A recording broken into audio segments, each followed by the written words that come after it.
Chapter 1807. Meng Yao and Tang Yun looked at each other. If it was that easy to solve the problem back then, would there still be any problems? As expected, Elder Zhang shook his head and said helplessly, although that's the case, this pair of senior and junior sisters are both proud people. They don't want to share their love with others. Perhaps it's because they are senior and junior sisters that they don't want to put down their pride and don't want to give in. The miss opened her mouth slightly, but she didn't know why, but she thought of herself. She had a feeling that Elder Zhang was implying something, but she knew that Elder Zhang wouldn't do that because he didn't know about her, Shu, and Tang Yun at all then. Did she like Lin Yi? Or was she proud and didn't want to share with others? The thought made Meng Yao break out in a cold sweat. What was wrong with her heart? But before Meng Yao could think it through, Elder Zhang continued. Master Ice and Master Snow were that man's confidants back in the day, and that man didn't know how to choose when he was faced with two equally talented and beautiful girls. Chapter 1808. But, at least we're happier than Master Snow and Master Ice back then. I'm very happy, and so is Xiao Xiao. Tang Yun shook her head firmly, so, I don't want to use that senseless grass. But, if you don't use it, then there'll be a demon in your heart, and you'll go crazy. It'll be very difficult, and you'll be tortured by love. Elder Zhang said, so, Master Snow made the senseless grass for her heir to use. Then Master Snow didn't use the senseless grass, but didn't she have the heartless formula too? Tang Yun asked, if she took the senseless grass, how could she still remember the grudges from back then? This. Elder Zhang paused for a moment before smiling bitterly. Ancestor Shui was a genius with a unique physique. She is not someone we can compare with. However, Elder Zhang suddenly stopped and looked at Tang Yun. He didn't know what to say. Yes, the founder of the sect had a unique physique, and Tang Yun was the same. This kind of hidden ice heart, jade bone physique had never appeared since the founding of the Snow Valley. So, if Master Snow didn't need to use the senseless grass, then Tang Yun didn't need to either. However, Elder Zhang didn't dare to make any promises. He just advised, Miss Tang, think about it. You have mastered the heartless formula, and your whole body exudes an aura that makes people stay away from you. Even if he wakes up, will he still be with you? Look at Valley Master Shui and the Grand Elder. They're both like that, naturally giving off a sense of fear and respect. Tang Yun thought about it and went silent. Elder Zhang was right. This was what Tang Yun was worried about with the heartless formula. Would Lin Yi still like her? Even if he still had feelings for her, after being with her for a long time, he'd naturally stay away from her. Tang Yun felt a little sad. Lin Yi could be saved, and she could become a practitioner, but she'd never be with Lin Yi again. Could this be fate? Master Snow and Master Ice were like this, and now it was the same for her and Xiao Xiao? Would the tragedy of so many years ago happen again? Or, is this a law of cause and effect? All right, think about it yourself. I'll take my leave first. Elder Zhang had said what he needed to say, and the rest was up to Tang Yun to think about. It'd be great if she could figure it out, but there was nothing she could do if she couldn't. Looking at Elder Zhang's back, Tang Yun didn't say anything to stop him. There was no point for Elder Zhang to stay. He had already done what he could. Yao Yao, Shu, what should I do? Tang Yin hugged her head in pain as she looked at Lin Yi, her eyes filled with longing and longing. I don't want to forget him. I really don't. I didn't spend a lot of time with him, but I was happy, really happy. I want to remember him forever. Sigh? Meng Yao sighed. To be honest, she sympathized with Tang Yun, but at this moment, Tang Yun didn't have a choice. Either he stayed in the Snowy Valley to save Lin Yi, or he left the Snowy Valley and Lin Yi would be in danger. How about, you don't use it? Yushu suggested carefully. Elder Zhang also said that with the heartless arts, would Lin Yi still like me? He might hate me and hide from me. If I don't use it, wouldn't it be even more painful? Tang Yun said hesitantly. Shu scratched her head. She didn't know what to say. The ancestors' heartless arts is such a trap. Meng Yao said. She went to harm others after she broke up with her love. You can't say that. Perhaps it was only under that kind of painful state of mind that the heartless formula could be created. It became the treasure of the Snow Valley. Tang Yun said. But she probably didn't think that this would happen, because all the people with this arts don't have a lover. They've been here since they were young, and they didn't have the chance to love. So to them, it's nothing. You're right. It's rare to see someone like you who didn't grow up. Meng Yao nodded. But you have such a strong body. No wonder you can withstand the cold. In the summer, your body is very cool, and you can lower Shu's temperature. Yeah, I'm the exact opposite of her. Tang Yun smiled. In order to lighten the atmosphere, she joked, Shu is the exact opposite of me. Could she be an inheritor? Who knows, maybe he's the inheritor of the fire element. Huh, that's true? Shu is the exact opposite of you. She can withstand the heat, but she's afraid of it. You can withstand the cold, but you're afraid of the cold. Meng Yao was surprised to find this strange phenomenon. How? How is that possible? Yushu's face changed slightly. She returned to normal and said dumbly, how can it be so coincidental? If it's such a coincidence that all the people around Shield Bro are inheritors, wouldn't that be amazing? I'm a fire elemental, and Yun sis is an ice elemental. We can play ice and fire with Shield Bro. Haha, you can play with Xiao Xiao. As for me, Tang Yun smiled bitterly and thought of the heartless arts. Shu, what nonsense are you talking about? It seems like you're asking for a beating today. Meng Yao glared at Shu when she saw Tang Yun's sad face. This girl really knew how to rub it in. I'm not the one who said it. You guys are the one who said I'm a fire elemental. Yushu said, feeling wronged. Then you're fine now, aren't you? Shut up. Meng Yao said. Oh. Yushu shut her mouth obediently. No matter how Meng Yao and Yushu tried to persuade Tang Yun, they couldn't do anything about it. After all, if they let Tang Yun stay, it would be painful for her. If they didn't let her stay, what would happen to Linny? So only Tang Yun could make this decision. No one else could interfere. One night passed just like that. Although Tang Yun had been hungry and tired for many days, after receiving the inheritance, it was as if she had been reborn. There was an indescribable aura around her, and even though she didn't sleep for the whole night, she didn't feel tired or sleepy at all. Instead, she was very energetic. The only regret was that her eyes were red, as if she had cried for a whole night. But she had finally made her final decision. Early in the morning, Grand Elder brought Elder Zhang and Sydney to the guest room where Tang Yun and the others were staying. Target equals _blank. Chapter 1809. Tang Yun wasn't in a hurry, but the Grand Elder, Sydney, and the others were. Greetings, Grand Elder, Valley Master, Elder Zhang. Tang Yun, Meng Yao, and Shu quickly stood up to greet them. You're welcome. The Grand Elder waved her hand. Tang Yun, have you thought it through and made a decision? Yes, I've thought it through and decided to stay in the Snowy Valley. Tang Yun used the word to show that she had made up her mind and was ready to become a member of the Snowy Valley. Ha ha ha ha. Good, very good, very good. The Grand Elder said the word good 3 times in a row. One could imagine how happy she was. Although she was heartless, she wasn't heartless. Tang Yun staying here was a great thing for the Snowy Valley, so naturally, the Grand Elder was very happy. Congratulations, Sister Tang Yun. Shueli also congratulated him happily. From now on, you and I are both Supreme Elders, so you don't have to be so courteous anymore. In the Snow Valley, except for the Supreme Elders, you don't have to greet anyone else. And Tang Yun wasn't too happy about this glory that the other people of the Snowy Valley saw. It was obvious that she wasn't in a good mood. The Grand Elder also saw through Tang Yun's mood. He was afraid that Tang Yun would change her mind, so he directly took out a small bottle and handed it to Tang Yun. This is the medicinal liquid made from the senseless grass. Drip his blood into the bottle and drink it. When you wake up tomorrow, his memory will no longer be in your mind. Oh, Tang Yun responded and took the small bottle from the Grand Elder. We're preparing to open the Ancestral Hall. I want to accept you as a disciple on behalf of the founder of the sect. This is a big event for the Snowy Valley. We need to prepare in advance. I'll have Elder Zhang wait for you at the door. After you drink it, you can come out immediately. At that time, Elder Zhang will help you save Lin Yi and give you a prescription. The Grand Elder said. Okay.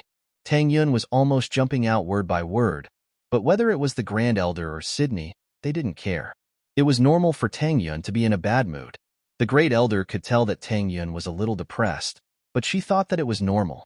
After all, Tang Yun was about to part ways with her lover. No one would be happy if they could never see each other again. However, the grand elder was confident that when Tang Yun woke up the next morning, her memory of Lin Yi would no longer exist. Ever since the medicinal liquid of the senseless grass was concocted, no one had taken it. Because apart from the founder of the sect, the Snow Valley had always looked for suitable orphans to train from a young age. Therefore, the Valley Lords of the Snow Valley all had the surname Shui. However, the formula was passed down by the founder of the sect, Ancestor Shui, so it couldn't be wrong. The great elder and Shueli turned around and left the room. Elder Zhang sighed and said to Tang Yun, "Miss Tang, I'll be waiting for you at the door. You can bid farewell to me one last time." "Okay." Tang Yun nodded to Elder Zhang gratefully. If Elder Zhang didn't leave, Tang Yun would have to find an excuse to let him leave first. But since Elder Zhang took the initiative to say goodbye, Tang Yun's wish was fulfilled. Elder Zhang quickly walked out of the room and closed the door, leaving the last bit of time for Tang Yun and the others. "Tang Yun sis, have you really made up your mind?" Yushu looked at Tang Yun's determined gaze and felt her heart ache. She used to hate Tang Yun and curse her, but now, she only felt sympathy and reluctance to part with Tang Yun. "Yes, I have decided." Tang Yun nodded and said firmly and solemnly, "But, won't you be in pain in the future?" Meng Yao was also worried. "Didn't they say that if you have feelings in your heart, you will go crazy? Since I have the hidden ice heart jade bone constitution, which is very rare, then why would the people of Shuegu let me go crazy?" Tang Yun would sometimes act shamelessly. "They want me to inherit the power of Sky-class late phase peak, so they will definitely try their best to help me solve all kinds of problems." "That's true. Plus, you are Bingtong's sister, Xiao Xiao's good sister. Even if Shuegu can't do anything, the Ice Palace won't just let you go crazy. They will definitely provide you with the Fire Spirit's fruit." Meng Yao nodded. "Yeah, if that's the case, then what do I have to be afraid of?" Tang Yun smiled. "The only thing I'm worried about now is Lin Yi, so, sigh." Meng Yao and Yushu sighed at the same time and fell into silence. Before, the girls were most worried about Lin Yi. If Lin Yi woke up and saw Tang Yun with heartless arts, would he still like her? Even if he did like her, how could he accept that natural aura around Tang Yun that made him want to stay away from her? Plus, Tang Yun would have already forgotten about Lin Yi. Even if Lin Yi still liked Tang Yun, it would only cause him more pain. But since Tang Yun had made her decision, the one who would be in pain would be Tang Yun, not Lin Yi. She would always have Lin Yi in her heart. So now, Meng Yao and Yushu didn't have to worry about Lin Yi anymore. On the other hand, Tang Yun was worried about Lin Yi. "We will take good care of him." Meng Yao looked at Tang Yun and said solemnly, "I will guarantee with my life that I will take care of him for you." "Thank you." Tang Yun smiled. After getting Meng Yao's promise, she finally let go of the worry in her heart. "This is what we should do. We will always be good sisters." Meng Yao said, Haha. Okay, let's not talk about it anymore. Time is limited. It won't be fun if the people from Snowy Valley find out." Tang Yun smiled bitterly and quickly opened the small bottle containing the senseless grass. Then, she put her finger in her mouth and bit down hard. Actually, Tang Yun didn't know where she got the courage to bite her finger, but after everything was done, it was natural. No matter how painful her finger was, it didn't hurt her heart. Tang Yun's finger was bleeding, but wasn't her heart bleeding as well? However, she had no other choice. This was the only big thing she could do for him, and it was also the last thing she could do for him. "Yun sis, are you in pain? Why are you crying?" Yushu couldn't help but ask when she saw the tears in Tang Yun's eyes. "Shu." Meng Yao kicked Yushu. "How can you be so heartless? How painful can your finger be? She just doesn't want to." "Oh." Yushu nodded and didn't say anything else. Tang Yin slowly dripped her blood into the small bottle in her hand. Target equals Mr. Blank. Chapter 1810. That's right. It was her own blood. According to the Grand Elder, she should have dripped Lin Yi's blood into the bottle of forgetful grass and let Tang Yun drink it to forget about Lin Yi. However, Tang Yun did the exact opposite. This was the decision she made after hesitating for a whole night. Holy Hall let her bear all the pain herself. Let Linny forget about her happily, forget about the past. Even if she became heartless in the future, Linny wouldn't feel any pain or discomfort. Because, at that time, Linny wouldn't know who Tang Yun was anymore. Yun, you really won't regret it. Meng Yao saw Tang Yun's actions, and her heart ached. This was separating a pair of lovers. If it was the old Meng Yao, she might be happy, but at this moment, she didn't feel happy at all. She would rather be the one staying here. Since I've decided, I won't regret it.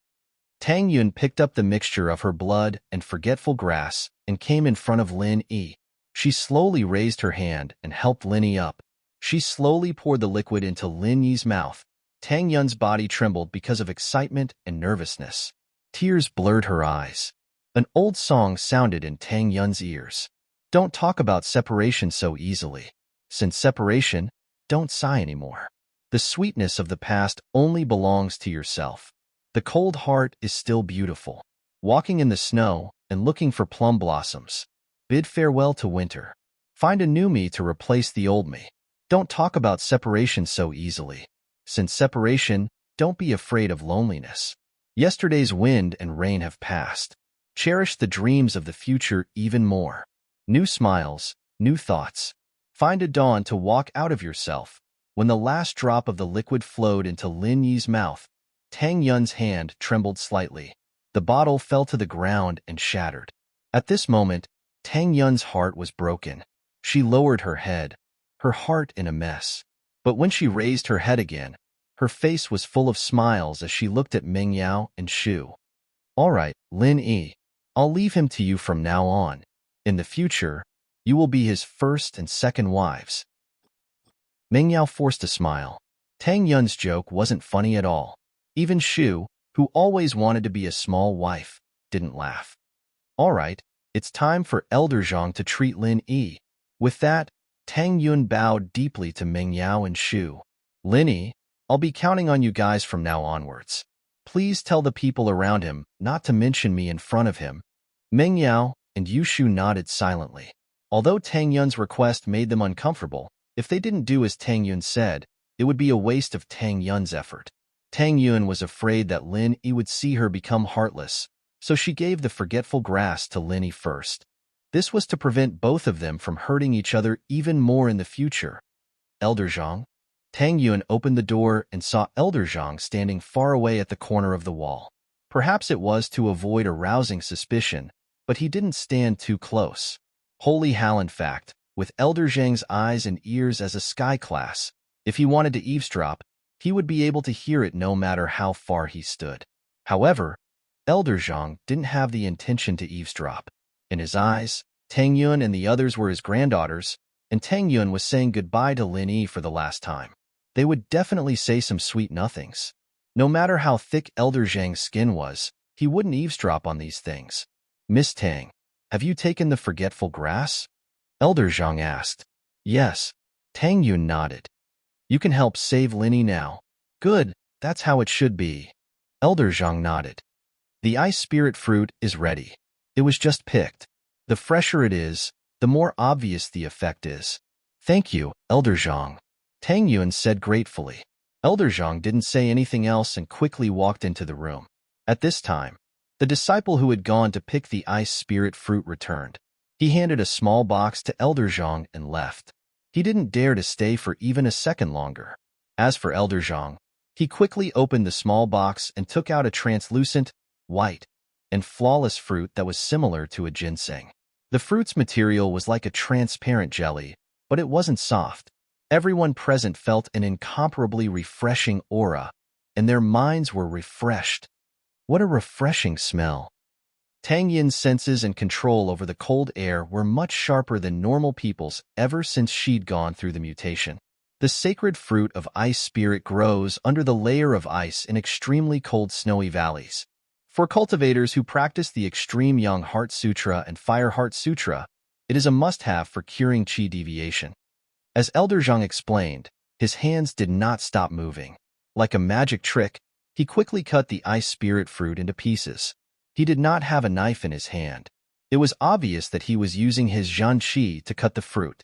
The fact that he was able to do this shocked Tang Yun and the others. After cutting the fruit, Elder Zhang put it into Lin Yi's mouth. His movements were as smooth as water. After putting the fruit into Lin Yi's mouth, Elder Zhang sent a stream of cold air into Lin Yi's body. After that, he said, "All right, it's done. He's fine now." "Thank you, Elder Zhang." Tang Yun heard Elder Zhang's words and sighed in relief. Meng Yao and Yushu, on the other hand, let out a sigh of relief as well. The Grand Elder had injected cold air into Lin Yi's body to suppress the fire poison, but Lin Yi's complexion was still very pale. But after eating the fruit today, his complexion was slowly turning back to normal. However, although Lin Yi's face returned to normal, he didn't wake up. This made Tang Yun and the others quite confused. However, Elder Zhang was the first to answer Tang Yun's question. "I have a prescription here. Brew the medicine according to the method and method. He'll wake up in a month." Another month. Tang Yun was a little disappointed, but happy at the same time. If Linny woke up now and saw her, how would she deal with him? The Grand Elder and Elder Zhang both said that after drinking the forgetfulness grass, he would forget about his lover when he woke up. Could he have forgotten about himself? So, Tang Yun was a little worried. Target equals _blank. Chapter 1811. 1 month is already very short for a cultivator who has suffered from qi deviation. Elder Zhang smiled bitterly. Plus, I said 1 month at most. Although the fruit is a miraculous medicine, the time it takes to wake up depends on the practitioner's constitution. St. Hall. So that's how it is. Tang Yun nodded and said, "Then the ingredients on the prescription, those are just normal ingredients. You can buy them all at the pharmacy." Elder Zhang said. Meng Yao nodded. It seemed like she was the only one who could take on this mission. Meng Yao took the prescription from Elder Zhang and put it away solemnly. This was something that could save Lin Yi's life. After all, she couldn't afford to neglect it at all. "Miss Chin, you can leave the valley now," Elder Zhang said to Meng Yao and Yushu. "The ceremony and the disciple acceptance ceremony are about to begin. You are not from the valley, so you can't stay here." Meng Yao looked at Tang Yun and the unconscious Lin Yi. She didn't know what to say. "Elder Zhang, can I send them off?" Tang Yun knew that since the decision was made, she couldn't change it. She could only accept it. However, she could fight for it. She could walk with Yao Yao, Shu, and Lin Yi and never see them again. St. Hall All right. Elder Zhang was a kind man. As long as Tang Yun's request wasn't too difficult, he would agree. Meng Yao and Yushu packed their bags. Yushu was the one who carried Lin Yi here. But now, there were disciples waiting at the entrance with a stretcher. Yushu didn't need to carry Lin Yi anymore. They would help carry Lin Yi out of the valley and onto the car. It wasn't a long journey from the guest room to the car outside the valley, but it seemed especially short under Tang Yun's feet. "Even though you've escorted me for 1,000 miles, we still have to part ways." Tang Yun's eyes stared at Lin Yi's face blankly, a hint of reluctance in her clear eyes. "I want to see your face clearly. Perhaps this separation will be eternal. But at this moment, I'm very proud and happy. I'm finally no longer that helpless face. I won't be a burden to you anymore. When we meet again, I can proudly tell you that I can finally help you. But at that time, you might not remember me anymore." There was a smile on Tang Yun's face, but she couldn't stop her tears from covering her eyes. Her vision was foggy, as if she'd suddenly returned to her 12th year of high school, the small path where she met Lin Yi, the first date under the shade of the tree, the romantic night in West Star Village. These would become memories forever, buried in the deepest part of her memories, memories that belonged only to her. The person in his memories would also no longer remember this sweet past that no one cared about anymore. Tang Yun twirled the diamond ring on her finger. Her face was filled with determination. "Yao Yao, Shu, I'll leave Lin Yi in your hands. Take good care of him for me. From now on, there will be no Tang Yun in his life." Meng Yao pursed her lips and listened to Tang Yun's words. Tears flowed down her eyes uncontrollably. She used to hate Tang Yun, but now, she really didn't want to part with Tang Yun. She really didn't want to. Yun sis. I'm so touched." Yushu also cried at this moment. She realized that Tang Yun's position in her heart was no less than Meng Yao's. She knew that this separation might be forever. Tang Yun was different from Xiao Xiao. Her heartless arts made it impossible for her to return to Lin Yi's side. However, the three of them didn't say it too clearly. It was enough for them to understand each other's meaning. They didn't need to be too obvious. After all, the forgetfulness herb was for Lin Yi, not Tang Yun. They were afraid that Elder Zhang would find out. St. Hall, people have their ups and downs. The moon waxes and wanes. It's hard to be perfect. Elder Zhang walked over and sighed. You win some, you lose some. Let's go back. Tang Yun nodded and looked at Lin Yi one last time. Then, she turned around and walked towards Snowy Valley. Elder Zhang sighed again and quickly followed. Only Ming Yao, Yu Shu, Lin Yi, and a few disciples from Snowy Valley were left here. Please go back. After the disciple put Lin Yi in the car, he said politely to Ming Yao and Yu Shu. Although his tone was polite, there was an irresistible majesty to it. Let's go. Ming Yao pulled Shu, who was staring at Tang Yun's back in a daze. Yu Shu nodded and got in the car with Ming Yao. The sound of an engine sounded, and the car started smoothly. This car had been specially modified by Tianlong, and there was no need to worry about it starting in the snow and ice. Ming Yao and Yu Shu, however, weren't in the mood to think about the car at this moment. Their hearts were all heavy. Their destination was West Star Village. This time, they had to go back and tell old Lin about it. Once they were done, they would go back to Songshan. Not far from the carriage was the Snowy Valley. It was bustling with noise and excitement. The annual sacrificial ceremony was held earlier than usual.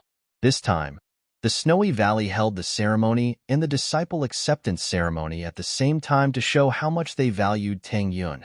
With Tang Yun's physique, even the great elder didn't dare to call himself her master or inheritor. She walked on a different path of cultivation. In Tang Yun's path of cultivation, the great elder could only help and guide her. Most of the time, Tang Yun had to comprehend on her own because her physique was something that even the great elder didn't have. So, the Grand Elder accepted her as a disciple under the name of the founder. The main character of this worship ceremony, Tang Yun, was standing on the stage quietly. There wasn't a trace of a smile on her cold face. She didn't look happy at all. However, no one dared to question her. Even the Grand Elder thought that Tang Yun's personality changed after consuming the forgetfulness grass. It was an honor to be the center of attention. At this moment, Tang Yun was like the ruler of the Snowy Valley. Everyone was respectful to her. Even the Grand Elder and Sydney were polite to her. However, Tang Yun wasn't happy at all. She wanted Lin Yi to see how she looked right now. She didn't have to hide behind him anymore. She could hold up half the sky for him. But this wish would never come true. Target equals unravel blank. Chapter 1812. Not long after Ming Yao and Yu Shu left, another car drove out from the valley as well. It was to pick up Tang Yun's parents and Xiao Ming. This was also Tang Yun's idea. Not only would she miss her parents in Songshan, but Lin Yi might meet them. Tang Yun was afraid that her parents would spill the beans in front of Lin Yi, especially her mother. Tang Yun was really worried. That was why after Ming Yao left, she asked the Snowy Valley to send people to pick them up. With Tang Yun's current position, even if she brought 3 idlers to the Snowy Valley, no one would dare say a word. Dark Palace. The Dark Shadow Group didn't get any information about the tourists, but they did get news that worried the palace master Wan Heir. Chu Pingzhan got into a car accident, and no one knew if he was dead or alive. He was in the intensive care unit of the hospital, and he was still in critical condition. When Elderly told Wan Er about this, Wan Er's face turned pale. How could he have gotten into a car accident? The investment failed, the company went bankrupt, and it was said that he committed suicide. Elderly said as he told the palace master Wan Er about what happened. The investment failed. Even if it failed, he wouldn't commit suicide. Pengzhan isn't a sore loser. Why would he commit suicide? Wan Er didn't believe the news. Plus, there's Yao Yao. He hasn't even seen me yet. Why would he commit suicide? There were witnesses who said that he committed suicide, that he hit the car himself. Elderly sighed. That person, wasn't he lying? Wan Er still didn't believe that Pengzhan would commit suicide. Not only the eyewitness, The entire incident was recorded on the dashcam of the car that caused the accident. This is the key. Our people have also seen this video. Son-in-law's eyes were lifeless and filled with despair. It should be the eyes of a person who committed suicide. Elderly smiled bitterly and said, although I also don't believe that young master would do such a stupid thing. But this is the truth. Why did his company go bankrupt? Is someone trying to kill him? Wan still didn't believe that Chu Pengzhan had committed suicide. I'm not sure if someone is trying to harm him. I can send someone to investigate, but we must hide it from the Grand Elder. Elderly said carefully, however, this isn't the main point. The most important thing right now is how to get the son-in-law out of danger. Great Cyclic Pill and Meridian Opening Pill? Palace Lord Wan was slightly taken aback. The Great Cyclic Pill and the Meridian Opening Pill were pills for cultivators to consume. One was a pill that could extend one's life when one's injuries were extremely severe, while the Meridian Opening Pill was a pill that could repair damaged meridians, bones, and internal organs. Takitara, but it wasn't just for practitioners. Normal people could use it as well, and Pengzhan's current condition required him to take a Great Recovery Pill first, followed by the Meridian Opening Pill. These two pills, however, were quite expensive. The Meridian Opening Pill was a little lacking, but the Great Recovery Pill was something even the Sky Elixir sect didn't have many in stock. Not only was it difficult to concoct a Great Recovery Pill, but it also required very rare treasures. It was only natural that it was priceless. And so, Palace Lord Wan had a bitter expression on her face. The relationship between the Dark Palace and the Sky Elixir sect wasn't good at all. They wouldn't even be able to get half a normal pill from the Sky Elixir sect, much less a Great Recovery Pill. The Dark Palace had their own refiners, but they were only at the first level of the Golden class. They could barely make the Meridian Opening Pill, but the Great Cyclic Pill was out of the question. But even if it was the Meridian Opening Pill, Wan thought that the Grand Elder would be the first to object if she asked for it for Pengzhan, wouldn't he? With that thought, Wan-er's eyes dimmed. I'll try my best. Elderly understood what Wan meant, but he didn't have the confidence to ask for these pills. He was an elder of a sect, but it could be said that the rarity of the Dark Palace's pills was even higher than those of the hidden houses, since the Sky Elixir sect would sell a batch of pills that weren't too rare in the public auction every year. But the Dark Palace and the Sky Elixir sect had a tense relationship, and the Dark Palace couldn't bring themselves to bid on the auction. With the Dark Palace's identity, they naturally wouldn't do something like ordering other hidden houses to bid for the pills. Mingyao and Yushu, on the other hand, didn't run into any more danger on the way back, and the robbers didn't show up again. They had to find their way there, but they were familiar with the way back. After a few days of hard work, they finally made it back to West Star Village. But although Lin Yi's problem was solved, the Miss and Shu weren't happy at all. The cost of Lin Yi's recovery was too heavy. They went with 4 people, but came back with 3 people. One of them had to stay in Snowy Valley, and they might not be able to meet again. Old Lin's heart sank when he saw Mingyao and Shu getting out of the car, but Tang Yun wasn't there. Mo Kongwen had already warned him about this, but seeing it happen now, Old Lin still couldn't accept it. Yao Yao, Shu, where's Yun Yun? Old Lin couldn't help but ask. She stayed in Snowy Valley. Mengyao's face didn't look too good as well. She was the only one who didn't come back. Stayed in Snowy Valley? What do you mean? Old Lin asked in a low voice, looking at Mo Kongwen with a strange expression. Mingyao couldn't hold back her tears at the mention of Tang Yun, and this made Old Lin even more worried. Could it be that something bad happened to her? Old Lin asked with a serious face. No. According to my guess, Tang Yun stayed in Snowy Valley? Mo Kongwen looked at Mingyao and Yushu and asked. He had already guessed something from their expressions. In fact, from the moment Tang Yun left the West Star Village, Mo Kongwen had already predicted her fate. However, he was powerless to change it. He didn't have the ability to defy the heavens and change her fate. He had already seen through Tang Yun's fate. Stayed in Snowy Valley? Old Lin was startled. Yes, Yun Yun stayed in Snowy Valley. Mingyao sobbed and told Old Lin and Mo Kongwen what happened. Even though Mo Kongwen had guessed Tang Yun's fate, he still opened his mouth wide when he heard that Tang Yun accepted the inheritance in Snowy Valley. It's the beginning of the month. Readers reading on their phones, Please vote for the fishman, thank you. Target equals Mr. Blank. Chapter 1813. She could accept the inheritance? One had to know that even a suitable inheritor needed a process and opportunity to understand and accept the inheritance. But Tang Yuan completed the process as soon as she went to Snowy Valley. They didn't know if it was a blessing or a curse. As for Tang Yuan giving the forgetful herb to Lin Yi, old Lin and Demo Kongwen were touched. It wasn't easy for this girl to go this far for her lover. If that's the case, then follow Tang Yun's wishes and keep this a secret forever. Don't let Linny know about it. Old Lin shook his head lightly and sighed. Or else, it would be a waste of Tang Yun's effort. Both of them would be in extreme pain. Meng Yao and Yushu nodded after listening. Yes, Tang Yun didn't use the grass of forgetfulness. She would definitely be in extreme pain, and there was even a risk of qi deviation. If Linny knew about this and saw Tang Yun who had a heart of ice, he would probably be in even more pain. The only way to get the best of both worlds was to never let Linny know about this. It was a little unfair to both Tang Yun and Linny, but there were some things that they had no other choice. After such a long delay, you guys should be starting school soon, right? Old Lin asked. Not really. We applied for East Ocean Industry University. The new students start school in October, Meng Yao said. Of course, it's another matter if we can't get in. That's good.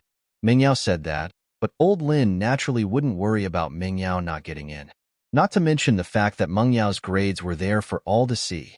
Even if she couldn't get in, with Peng Zhan's power, she could still go to school. But it's about time. You guys should go back now, right?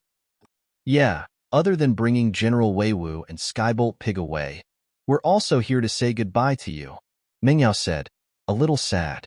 Grandpa Lin, we'll definitely come back to visit you when we're free next holiday. It doesn't matter if you visit me or not, but when you're free, go visit Tang Yun behind Lin Yi's back. She'll be very happy, you guys. Old Lin said. Yes, I will. Meng Yao nodded. All right, let's not talk too much. Rest here tonight and go on your way tomorrow. Old Lin said. Okay, we'll go say goodbye to Erguden. Also, Grandpa Lin, can you leave us your contact? Meng Yao said. Linny had old Lin's number before, so she didn't record it down. If Linny didn't wake up, she might have to trouble old Lin again. Old Lin said. It's in Lin Yi's phone. I'll go get it for you. Old Lin said. Linny didn't bring his phone, nor did he turn it on. He left it in his room. This was the last night Meng Yao and Yushu would spend in West Star Village. It had been a long journey, but the two didn't feel too tired. They stood in the familiar courtyard, and it was as if they had returned to that night when they first arrived at West Star Village, when they were eavesdropping on Lin Yi and Tang Yun's whispers under the fence. The scenes from that time were right in front of their eyes, but so far away. Things were the same, but people weren't. Shoo, let's go rest. We still have to get up early tomorrow. Meng Yao sighed and pulled Shu's hand into the room. Yao Yao sis, do we still have a chance to live with Tang Yun sis in the future? Yushu asked. Maybe, maybe not. Who knows what will happen in the future? Meng Yao suddenly smiled. You're asking me something you don't even know about, Prophet Shu? Prophet Shu isn't omnipotent. Yushu mumbled to herself as she followed Meng Yao back into the room. But, if Meng Yao and Yushu were more attentive, they would realize that they were the main characters tonight, and the eavesdroppers were old Lin and Imo Kongwen. You said that someone will be sacrificed. Tang Yun will be staying in Snowy Valley, right? Old Lin asked. Probably. Some things can't be predicted in detail, and this is the best ending. Imo Kongwen said. Old friend, it's time for you to leave, right? Old Lin asked. Yeah, it's time for me to go back now, Imo Kongwen said. You still haven't understood the practitioner's arts he left behind? Old Lin asked. It's not that easy. Imo Kongwen smiled bitterly. You know that the chi here is very thin. Other than Lin Yi's jade pendant, I didn't go to that place back then. It's so hard to break through. You're right. Let's work hard together. I need to take that step if I want to leave Star West Village. Old Lin sighed. The next morning, Meng Yao drove Yushu, Lin Yi, Weiwu, and Skybolt Pig out of Star West Village. She'd arrived in front of all the villagers, but Meng Yao kept a low profile when she left, avoiding the crowded areas and going on the road quietly. On the way, Mingyao wanted to contact her father and tell him that she and Shu were back, and that Pengzhan was out of danger as well. She wanted to let him know that she and Shu were back, and that Pengzhan was out of danger as well. Mingyao didn't think much of it when the call didn't go through, thinking that her father was in a meeting or in the underground parking lot. But it had been so many days, and Pengzhan's phone was still turned off when she called again. Hours after that, Mingyao was starting to panic, and so she dialed Faubert's number, but it got through this time. Miss Chu. Faubert picked up quickly, but his voice sounded a little low. Is that you? It's me, Faubert. What's wrong? Your voice sounds a little hoarse. Are you sick? Mingyao paused, but didn't mind. Where's my dad? Why is his phone off? Mr. Chu. Faubert hesitated. He thought that Mingyao was alone, and it might affect her mood if he told her about Pengzhan's car accident. It'd be even worse if she got into trouble because of her impatience. They stood in the familiar courtyard, and it was as if they had returned to that night when they first arrived at West Star Village, when they were eavesdropping on Lin Yi and Tang Yun's whispers under the fence. The scenes from that time were right in front of their eyes, but so far away. Things were the same, but people weren't. Shu, let's go rest. We still have to get up early tomorrow. Mingyao sighed and pulled Shu's hand into the room. Yao Yao sis, do we still have a chance to live with Tang Yun sis in the future? Yu Shu asked. Maybe, maybe not. Who knows what will happen in the future? Mingyao suddenly smiled. You're asking me something you don't even know about. Prophet Shu? Prophet Shu isn't omnipotent. Yu Shu mumbled to herself as she followed Mingyao back into the room. But if Mingyao and Yu Shu were more attentive, they would realize that they were the main characters tonight, and the eavesdroppers were Old Lin and Imo Kongwon. You said that someone will be sacrificed. Tang Yun will be staying in Snowy Valley, right? Old Lin asked. Probably. Some things can't be predicted in detail, and this is the best ending. Imo Kongwon said. Old friend, it's time for you to leave, right? Old Lin asked. Yeah, it's time for me to go back now, Imo Kongwon said. You still haven't understood the practitioner's arts he left behind? Old Lin asked. It's not that easy. Imo Kongwon smiled bitterly.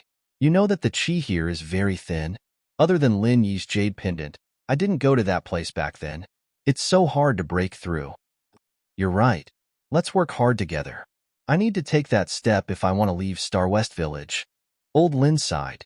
The next morning, Mingyao drove Yushu, Lin Yi, Wei Wu, and Skybolt Pig out of Star West Village. She'd arrived in front of all the villagers, but Mingyao kept a low profile when she left, avoiding the crowded areas and going on the road quietly. On the way, Mingyao wanted to contact her father and tell him that she and Shu were back, and that Pengzhan was out of danger as well. She wanted to let him know that she and Shu were back, and that Pengzhan was out of danger as well. Mingyao didn't think much of it when the call didn't go through, thinking that her father was in a meeting or in the underground parking lot. But it had been so many days, and Pengzhan's phone was still turned off when she called again. Hours after that, Mingyao was starting to panic, and so she dialed Faubert's number, but it got through this time. Miss Chu. Faubert picked up quickly, but his voice sounded a little low. Is that you? It's me, Faubert. What's wrong? Your voice sounds a little hoarse. Are you sick? Mingyao paused, but didn't mind. Where's my dad? Why is his phone off? Mr. Chu. Faubert hesitated. He thought that Mingyao was alone, and it might affect her mood if he told her about Pengzhan's car accident. It'd be even worse if she got into trouble because of her impatience.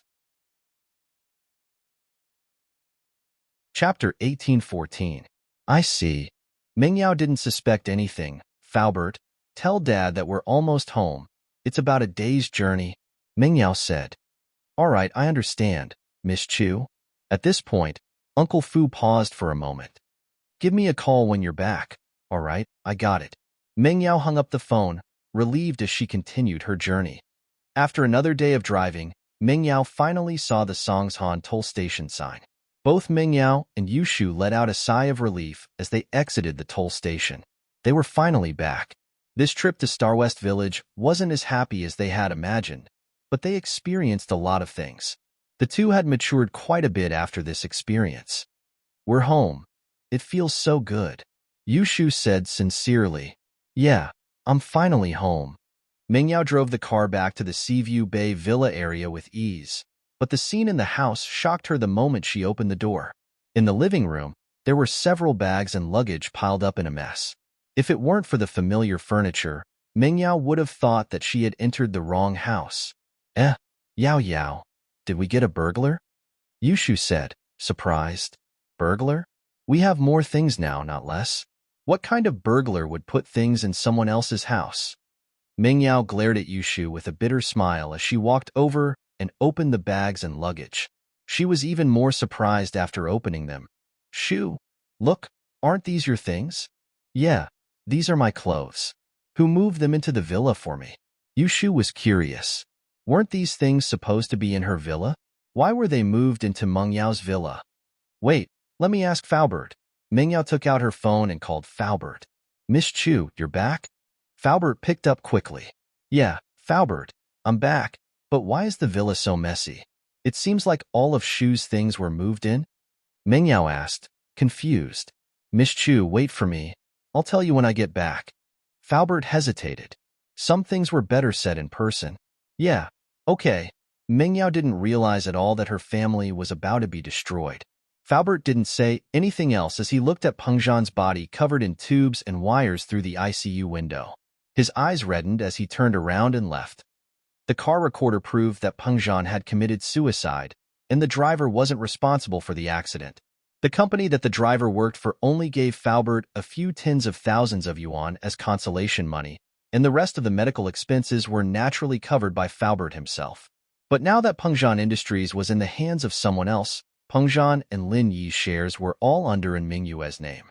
The small shareholders who used to follow Faubert around were now like a completely different person. Peng Zhan had been hospitalized for a long time, and other than a few old business partners who came to visit him with some consolation money, the small shareholders were all busy sucking up to the new chairman. No one came to visit Peng Zhan at all. What surprised Faubert was that Guanghua, on the other hand, brought his son Xie Jinlong to the hospital with 200,000 yuan in one go.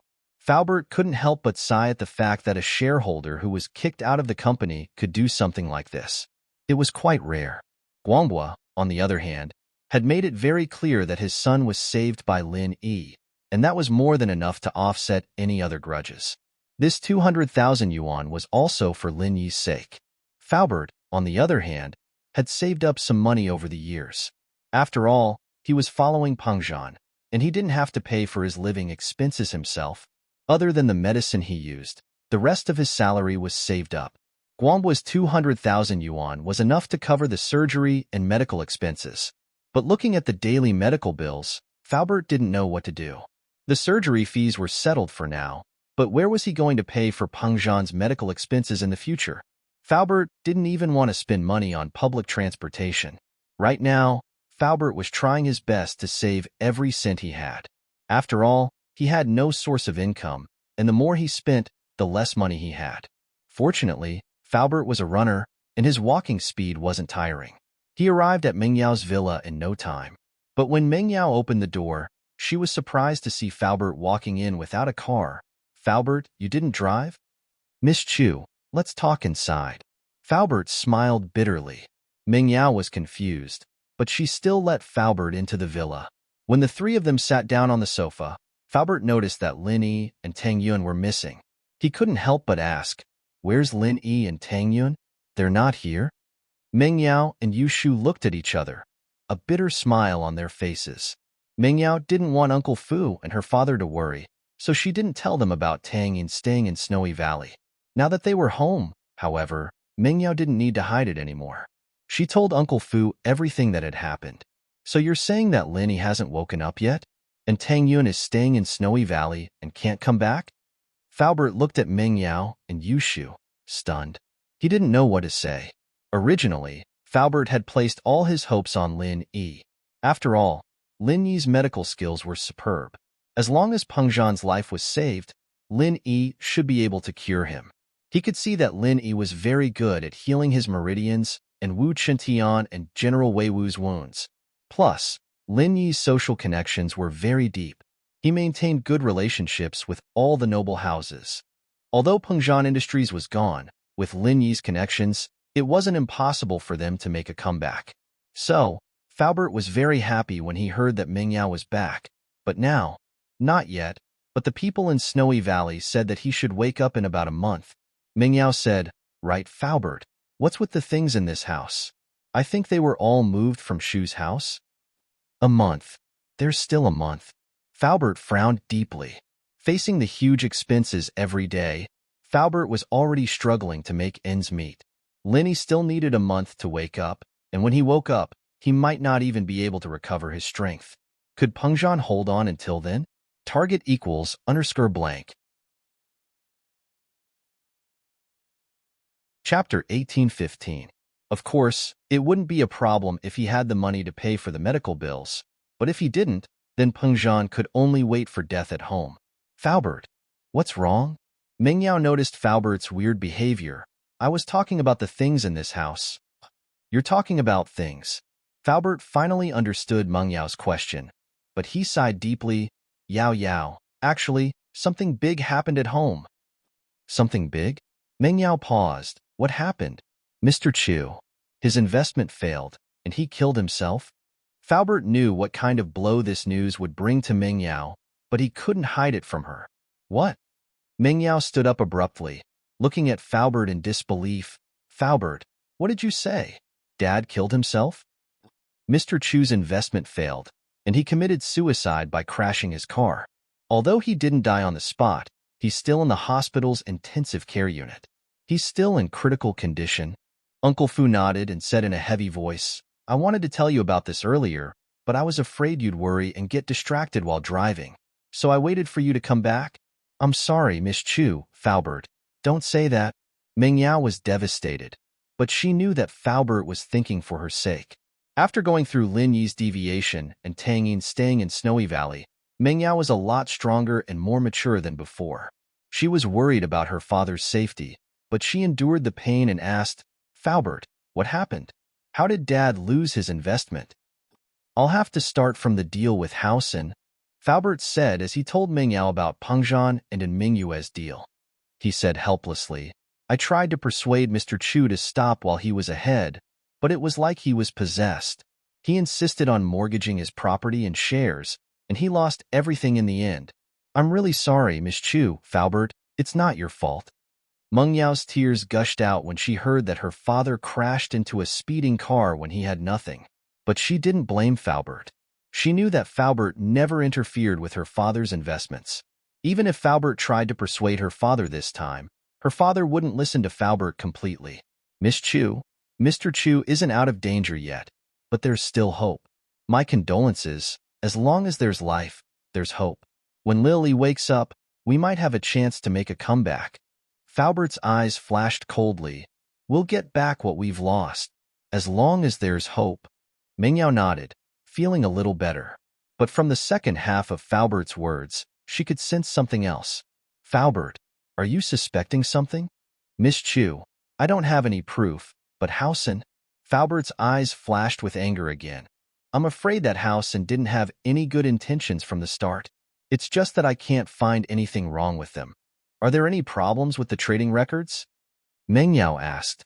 There's nothing wrong with them, but the trading was done overseas, and the records were only provided by Mingyue.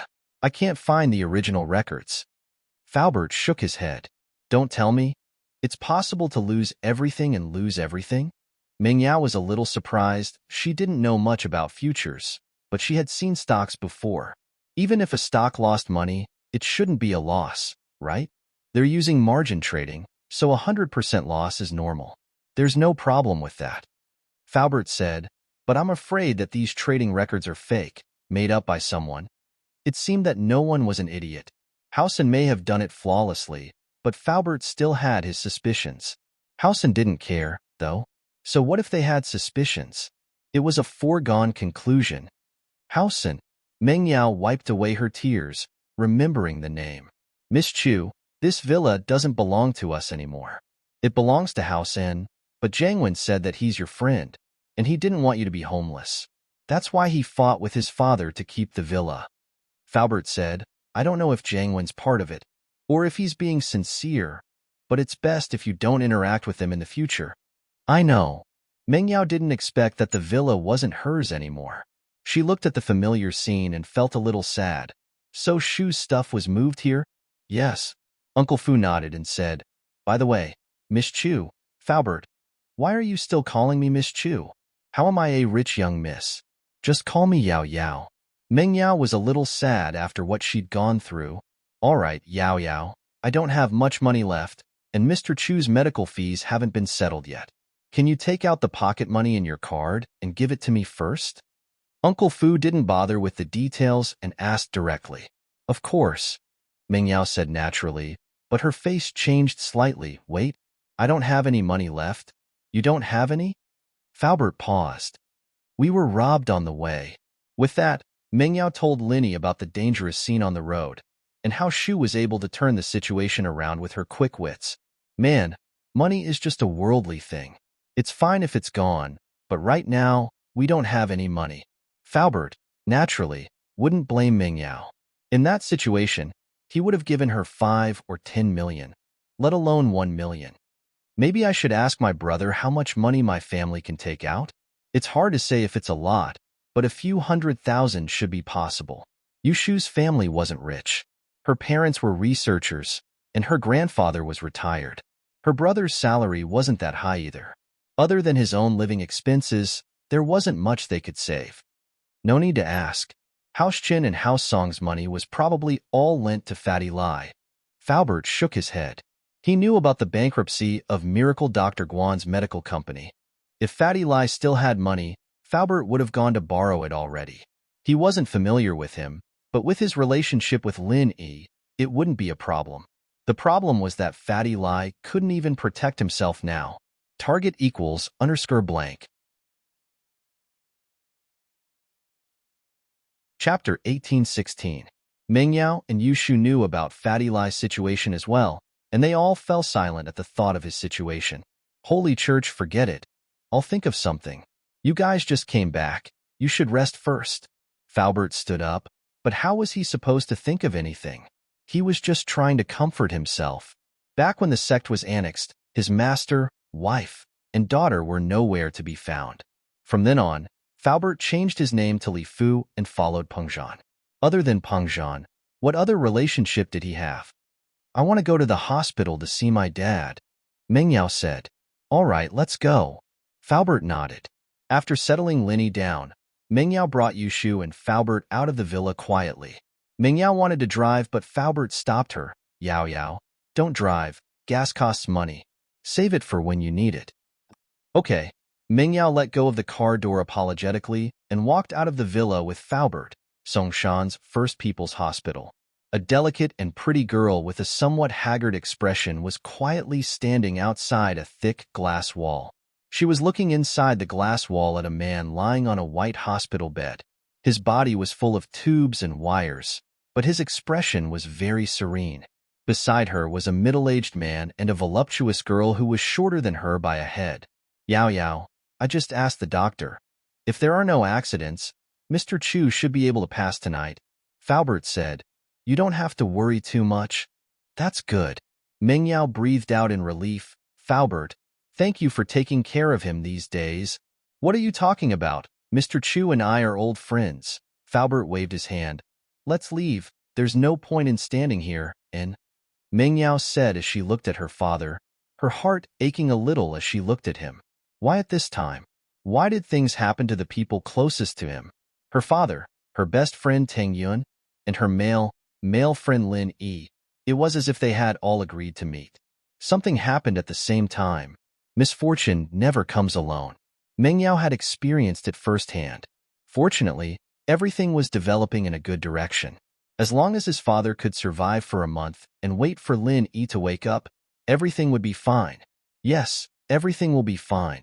Meng Yao and Yushu went back to the villa, and Faubert went out to discuss the medical fees. Meng Yao and Yushu, on the other hand, didn't calm down at all. When they went home to check on Lin Yi, they suddenly remembered that Lin Yi needed money to buy medicine as well. The prescription Elder Zhang gave them didn't lack rare ingredients, and although they could be bought in a pharmacy, the price wasn't cheap at all. This wasn't a problem for the old Meng Yao, as she could just swipe her credit card. But now, her father's medical fees, Lin Yi's medical fees. What should she do with this money? Did she have to go back to the Snow Valley and ask Tang Yun for it?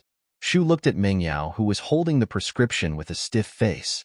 Naturally, she thought of this as well. Yao Yao sis, do you have no money to buy medicine for Shield Bro? Yes. Ming Yao nodded. She sat on the side of Lin Yi's bed in pain. She looked at Lin Yi's skinny face and sighed. I don't know how to contact Xiao Xiao. Maybe I can borrow some money from her. Yushu thought of her best partner. Sigh. At this moment, Ming Yao suddenly realized that she was the most useless one here. Without the Miss Halo, she couldn't even be compared to Tang Yun. Before, when Tang Yun was feeling inferior, she tried to comfort her. Now that she thought about it, it was a joke. At least Tang Yun knew how to make barbecue, but what about her? She didn't even know how to make money. Besides, Tang Yun had made the biggest sacrifice for Lin Yi. It could be said that Tang Yun's sacrifice was unparalleled. What about her? She thought about herself. She was still acting arrogant in front of her. Just thinking about it made her blush. Ding dong. The doorbell rang. Meng Yao and Yushu were confused. Who would come at this time? Faubert just left. It shouldn't be Faubert coming back. But when Meng Yao arrived at the villa's entrance, she saw someone she didn't expect to see. It was Jiang Wen. Seeing him, Meng Yao's face darkened. Before, because of her father, although Meng Yao hated this person, she still pretended to be polite to him. But now, it was time for them to completely fall out. Jiang Wen, what are you doing here? Are you here to see a joke? Meng Yao was expressionless. She looked at Jiang Wen coldly. She had no intention of opening the door. Yao Yao, what are you talking about? Why would I want to see a joke? We were childhood sweethearts who grew up together. Uncle Chu is also my elder. I'm also very sad that something like this has happened. Jiang Wen said painfully. I heard that you came back, so I came here to see you. You're spying on me? Meng Yao asked coldly. Ugh. Jiang Wen's face turned awkward. It's not that I'm spying on you, but the property of your villa belongs to House An's company now. This place hasn't been taken back yet because I tried my best to get my father to fight for it in front of Uncle and Grandpa. But now that you're back, the management company will naturally call us. Then shouldn't I thank you? Meng Yao humphed lightly, as if she didn't care about Jiang Wen's words. Yao Yao, I know that you might be dissatisfied with Housen's decision, but what I want to say is that Housen is also a victim in this matter. Jiang Wen smiled bitterly. You're a victim too? Acting pitiful? Meng Yao naturally didn't believe Jiang Wen. Yao Yao, let me in. I'll tell you the details. I'm here to clarify things with you. It's not good for people to see me standing at the door like this. Jiang Wen said. Let you in. Meng Yao wanted to say, let you in? Are you dreaming? Why should I let you in? But then she remembered that this villa didn't belong to her anymore. Jiang Wen was the real owner, and she was living under someone else's roof. At that thought, Meng Yao sighed helplessly. She opened the door. Then come in. I'd like to see what you have to explain. Target equals for blank. Chapter 1817. Indeed, Jiang Wen was right. Peng Zhan was the one who asked for more investments, and Ming Yue was the one who tried to talk him out of it. Ming Yao was even more certain that Ming Yue didn't want to lend the money, telling Peng Zhan to stop, but it was her father's stubborn insistence that Ming Yue had no choice but to agree to Peng Zhan's request. After that, it was Peng Zhan's request to withdraw his investments, and Ming Yue had warned him about the risks involved, but Peng Zhan still insisted on withdrawing his investments. This made Ming Yao a little sad. Thinking about how her father was doing this for her, she couldn't hold back her tears. These recordings were enough to prove Housen's innocence, and it was only now that Ming Yao believed that it was an accident. After all, she couldn't really say anything in front of evidence like this. Even if Housen really did play some tricks, it was Peng Zhan's own fault. She tried to talk him out of it so many times, but he still wouldn't listen. Who could he blame for losing the money? Yao Yao, this time, do you understand our family's pain? Jiang Wen smiled bitterly. Actually, we didn't get anything out of this at all. We basically used this money to buy these shares and properties. Can you send me the recordings of these phone calls? Meng Yao took a deep breath. Faubert didn't know about this, and Housen didn't explain much to Faubert. St. Hal? St. Hal, as far as Jiang Wen was concerned, he had to explain it to Meng Yao personally for this to work. He had other things to do. After all, and this was just a prelude to get close to Ming Yao. Of course. Jiang Wen nodded. But here's a video of the signing. You can have a look. With that, Jiang Wen opened the video of Peng Zhan and Ming Yue signing the contract. Of course, the video was edited, and there were some things Ming Yao shouldn't have seen. Ming Yao looked at her father's happy face after getting the money, and she knew that her father had done this out of his own volition. This meant that house and really didn't have much to do with it. Of course, Ming Yao had forgotten about the hypnotist as well. But who would have thought that there was a hypnotist involved in this? Moreover, even an ordinary hypnotist would find it hard to do such a flawless job. Of course, a hypnotist from the Fire Wolf gang was a different story.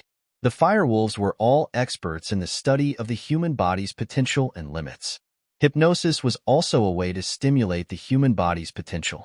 If Ming Yao had been thinking from a normal perspective, she wouldn't have suspected a hypnotist at all. All right. I believe you. This matter has nothing to do with you. Ming Yao was a straightforward person, and she had no reason to suspect Howson in front of all this evidence. It's fine. If people don't know the truth, they'll really suspect us. Jiang Wen smiled bitterly. I'll send it to your phone now.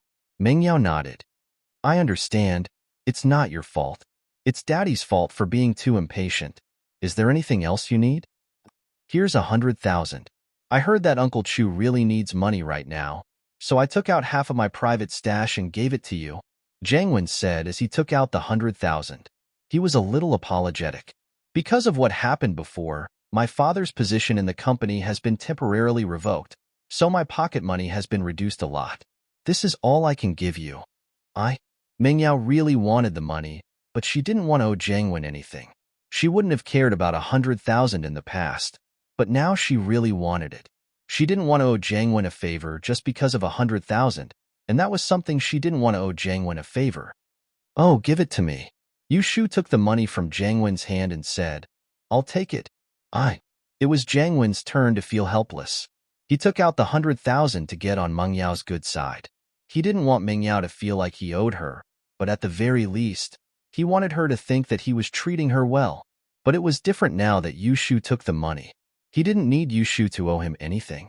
He just wanted to get as far away from this bad girl as possible. But since Yu Shu had taken the money, he couldn't take it back. Not only would he lose face, but it would also make Ming Yao feel like he wasn't giving her the money with sincerity. It wasn't worth it.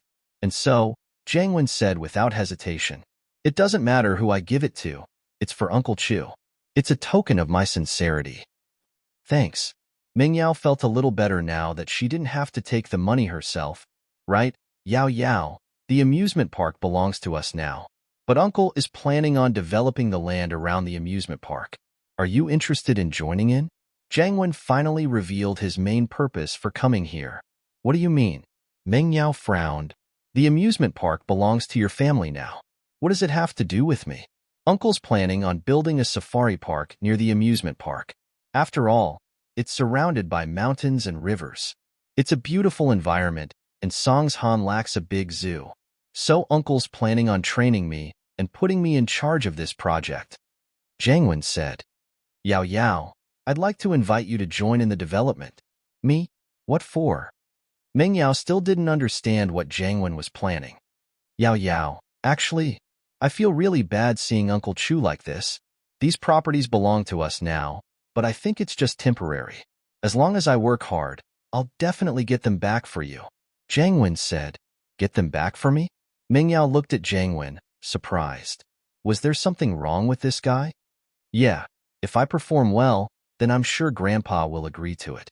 But the prerequisite is that you have to be with me. If you marry me, then it'll be perfectly justifiable for me to help you get these properties back. After all, you're my wife, and these properties belong to House Chu. Even if Uncle objects, Grandpa will definitely agree. Jiang Wen said proudly, In the third generation, Grandpa likes me the most. Target equals _blank.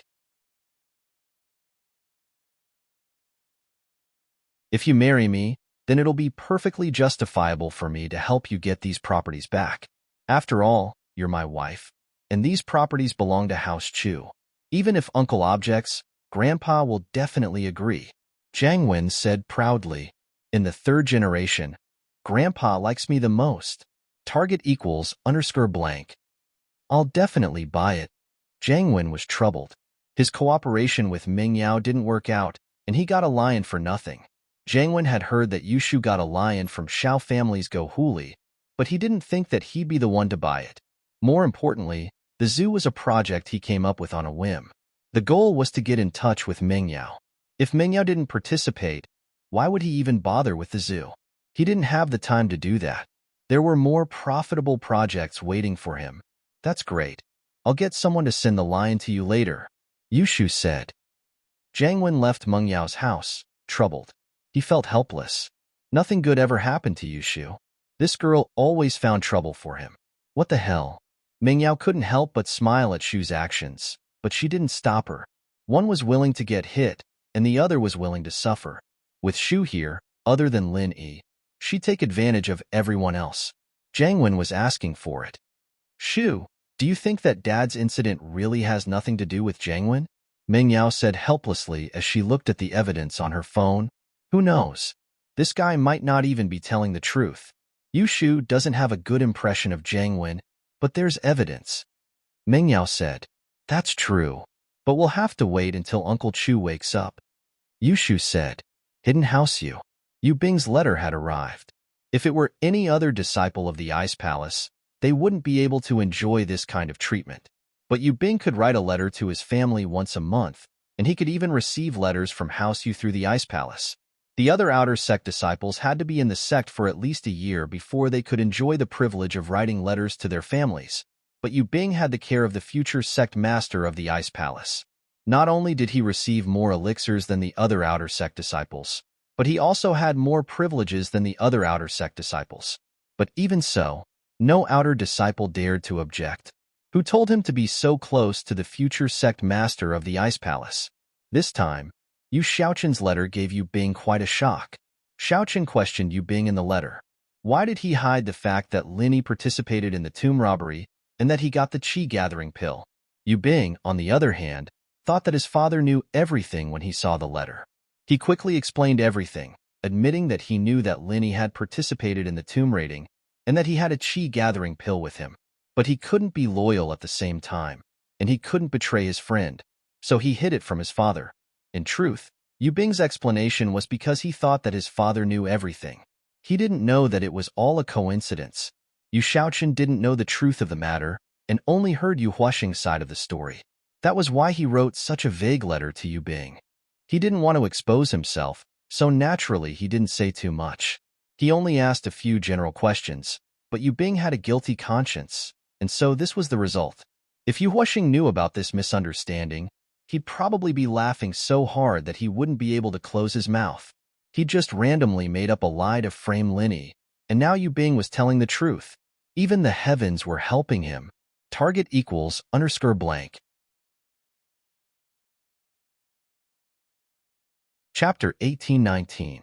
Looking at the letter in his hands, Xiaoqin's face darkened even more.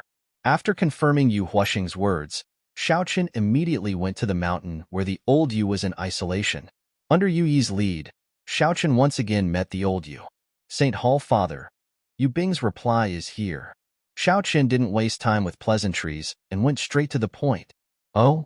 What did Yu Bing say in the letter? Old ancestor Yu opened his eyes and asked. Yu Huaxing didn't lie.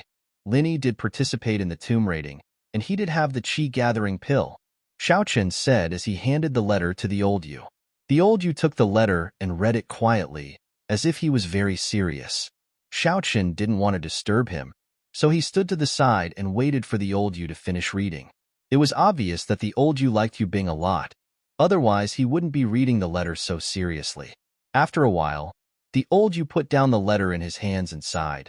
I wanted the other hidden houses to break the rules and send out their Earth class, but I didn't think that the first to make a move would be us, House Yu.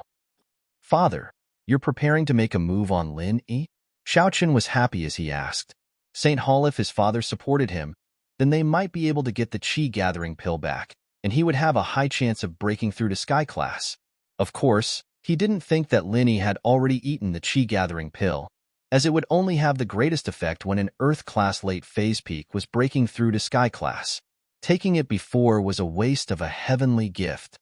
If you become a sky class as well, then house you will have nothing to worry about for the next 100 years. The old you said, this is your hope, so of course I'll give it my all.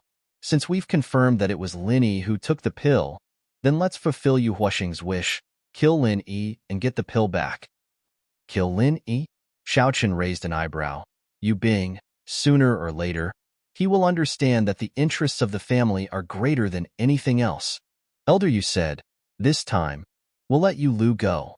Although it's said that Lin went crazy, we don't know if it's true or not. Yu Lu is an Earth-class mid-phase peak. Even if Lin is faking it, he can still beat Lin. Yes. Xiaochen nodded. Then I'll go arrange it right away. Go talk to Yu Huasheng. You know what to say, right? Old ancestor, you said. Of course. Yu Xiaochen said. I'll make sure that Yu Huasheng remembers this favor after helping House Yu get their revenge. Count this as repayment for House Zhao, stealing his qi-gathering pill. All right, off you go.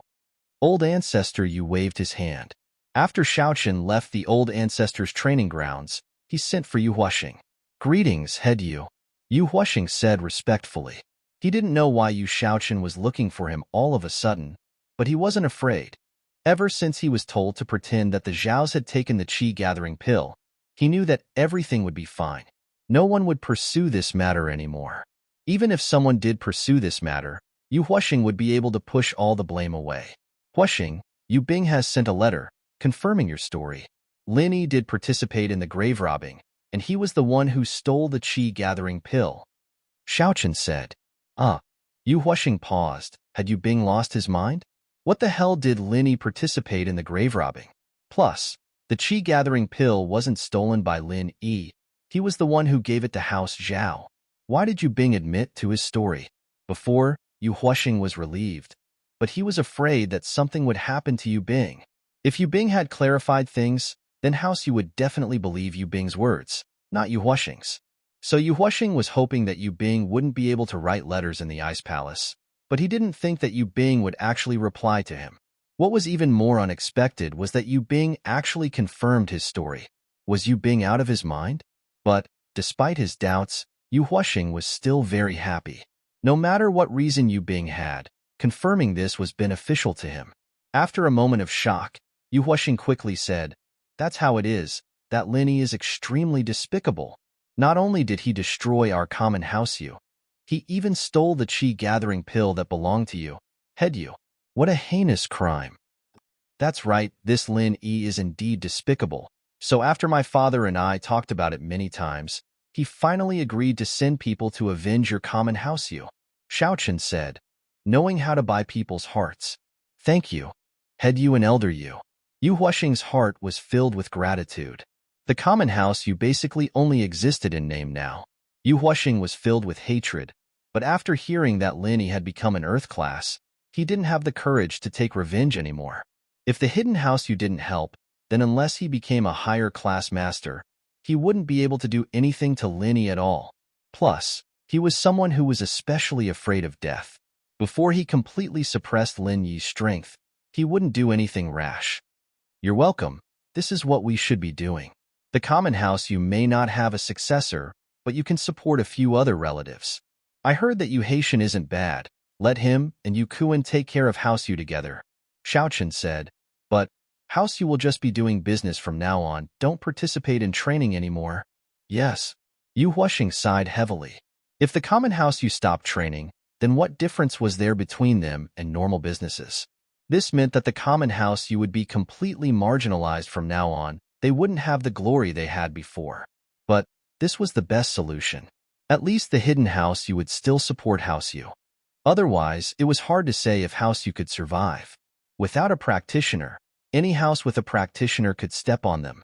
This time, I'm going to let Yu Lu go find Lin Yi for revenge. Is there anything else you want to say? Xiaochen asked. Nothing, it's all up to you, head Yu.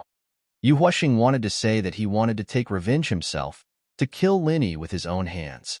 But in the end, he didn't have the courage to say it, because he was afraid of dying. He was afraid that Lin Yi was faking it. Even if Yu Lu, an Earth-class mid-phase peak, went with him, he was afraid that Yu Lu wouldn't be able to protect him. And so, Yu Huashing gave up when it came down to it. Target equals underscore blank. Chapter 1820. Xiaoqin, naturally, didn't say anything. He told Yu Huashing to leave and went to find Yu Lu. Yu Lu, I'll give you a mission this time. Yes, Househead Yu. Please instruct me. Yu Lu was a direct descendant of House Yu, and he was extremely loyal to House Yu. He was a brainwashed loyalty. Whatever Xiaoqin told him to do, he'd do it. Heart, go to Songshan and help me get rid of someone, then get the qi gathering pill back from him. Xiaoqin said, yes. Yu Lu didn't even think about it. Please tell me, Househead. This person's name is Lin Yi. I'm sure you've heard of him. Here's his information and address. When you get there, just deal with him directly. As for the people around him, Xiaoqin paused before continuing seriously. Don't touch the people around him, especially the two girls with him. Don't hurt them. Every debt has its debtor, and we, House Yu, can't be too domineering. We just need to find trouble with Lin Yi. I understand. Yu Lu nodded. In actuality, Xiaoqin didn't need to explain so much. There was no doubt about Yu Lu's loyalty. Whatever Xiaoqin said, he'd do it, unlike Yu Huashing, who still had some ulterior motives. Holy Hall, all right. You can go now. Xiaoqin said to Yu Lu after giving his orders. Yu Lu, on the other hand, disappeared in a flash.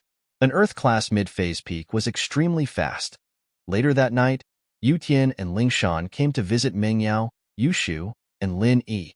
Yu Tian got the news from Yu Shu, so he came to the villa. As for the news of Lin Yi's deviation, he got it from another source. Meng Yao and Yu Shu weren't as hostile towards Ling Shan as they were before. They knew the results of the Noble House meeting, and Ling Shan was now on Lin Yi's side. While the vixen liked Lin Yi, she was still a mystic late-phase peak. While Lin Yi was unconscious, she could be a helper, protecting Lin Yi. Brother, Fox Song. Yu Shu opened the door. Shu, don't say that, call her Ling Shan sis. Yu Tian scolded. Still not Ling Shan sis. She wants to be Shield Bro's wife. I'm just a small wife, but she's at least 6 or 7. You should call me Shu sis. Yu Shu said. Heart, Ling Shan, don't mind her. Shu's just like that. Yu Tian didn't know if he should be laughing or crying at Shu's behavior. It's fine, I'll follow the rules when I come in. Ling Shan looked at Yu Shu and said faintly, but I don't think Lin Yi has ever acknowledged you as a small wife, right? What's wrong with calling you Shu sis when he does? Yu Tian smiled bitterly at Ling Shan's words. He didn't expect Ling Shan to be so sharp with her words. All right, Ling Shan, Shu, stop arguing. Boss Lin Yi hasn't woken up yet. Who's going to be the small wife? Yu Tian said. Yeah, Shu, stop arguing. Yun Yun has already entrusted Lin Yi to us. What's there to argue about? Meng Yao was talking about Shu, but she was also telling Ling Shan about their relationship with Lin Yi. Ling Shan smiled and didn't say anything. Bro, do you want to see Shield Bro? Yu Shu asked. That second, I'm here to remind you guys not to stay in the villa. You guys should move out and find a more secluded place to stay. Yu Tian said. According to our experience, if the news of Boss going crazy gets out, his enemies might come for revenge. It's too dangerous for the two of you to stay here alone. Meng Yao couldn't help but gasp. She had forgotten about this before, and now that Yu Tian reminded her, she suddenly remembered the time when Lin Yi was injured and fainted, and the noble houses came to him at the same time. She still had lingering fear when she thought about the situation at that time. Lin Yi had woken up at the critical moment, but what about now? It was impossible for Lin Yi to wake up now, and if more enemies came to their door, there was only one way. According to the information I received, at least the hidden house pie behind Xiao family and the hidden house you behind house you won't let this go easily, so you guys better leave here as soon as possible. If these two houses send masters, Yu Tian Bro and I won't be able to fight them even if we work together. Ling Shan said. Thanks for the reminder. We'll pack up now. Meng Yao nodded decisively after listening. She didn't have the slightest bit of nostalgia for this huge villa. Since it wasn't hers anymore, what was the point of living here? When Lin Yi woke up, she could buy a bigger villa. Meng Yao had always been confident in Lin Yi, but she didn't know where this confidence came from. Was it just because of Lin Yi's tall figure during the bank robbery? We'll help you, we'll only pack the important things. The things that are meaningful to you guys. Leave the other furniture and appliances here, Yutian said. Okay. Mingyao nodded and started packing with Yushu, Yutian, and Lingshan. An hour later, Mingyao and Yushu were panting as they tossed a couple of bags onto the car in the yard. These were all the useful stuff they'd packed, including a change of clothes and underwear, and a laptop with some photos and other important documents on it. The other computers had all been erased from the computer. Linny didn't have many things. Other than a few tattered clothes in his room, there were the clothes Mingyao bought for him. Mingyao packed these clothes together with some unknown things in Lin Yi's drawer. Finally done, Mingyao breathed out in relief. She looked at the things that couldn't be taken away and shook her head. Goodbye, villa. From the moment she stepped out of the villa, she might never come back again. But just when Mingyao and Yushu put Linny in the car and were about to leave, something unexpected happened. An uninvited guest came to the villa's doorstep, and even with Yutian and Lingshan's strength, they couldn't tell how this person got here. It was as if he just appeared out of thin air, without any warning. Target equals Mr. Blank. Chapter 1821. Stalling for time. Who's Lin Yi? The person asked directly. Get him out here. Who are you? What are you doing here? Yutian was shocked as he barked at the person. This person gave him a sense of danger, and his instincts told him that this person was very strong. Lingshan was shocked as well. She and Yutian had guessed that after the news of Lin Yi's deviation, someone would come looking for trouble with Lin Yi, but she didn't think that someone would come so soon. She wasn't sure of the person's identity, but it looked like he was definitely here to cause trouble. Otherwise, he wouldn't have asked for Lin Yi's whereabouts right away. I'm Yu Lu, under orders from the head of the Hidden House Yu to find Lin Yi and avenge the Common House Yu. I don't want to kill innocent people. Get Lin Yi out here. With Yu Lu's status and strength, naturally, he wouldn't hide who he was. He wasn't afraid that someone close to Lin Yi would go to the Hidden House Yu for revenge. In the Hidden House Yu, there were 2 Sky-class masters overseeing the place. If he dared to go there for revenge, he would be courting death. Lingshan and Yutian looked at each other, understanding what was going on. It was the Hidden House Yu after all. They didn't expect them to come this fast. Lin Yi's deviation, and he hasn't come back. Don't you know? Lingshan said. Qi deviation? Yu Lu said coldly. Maybe it's true, but he hasn't come back. I don't believe it. Who's in the car?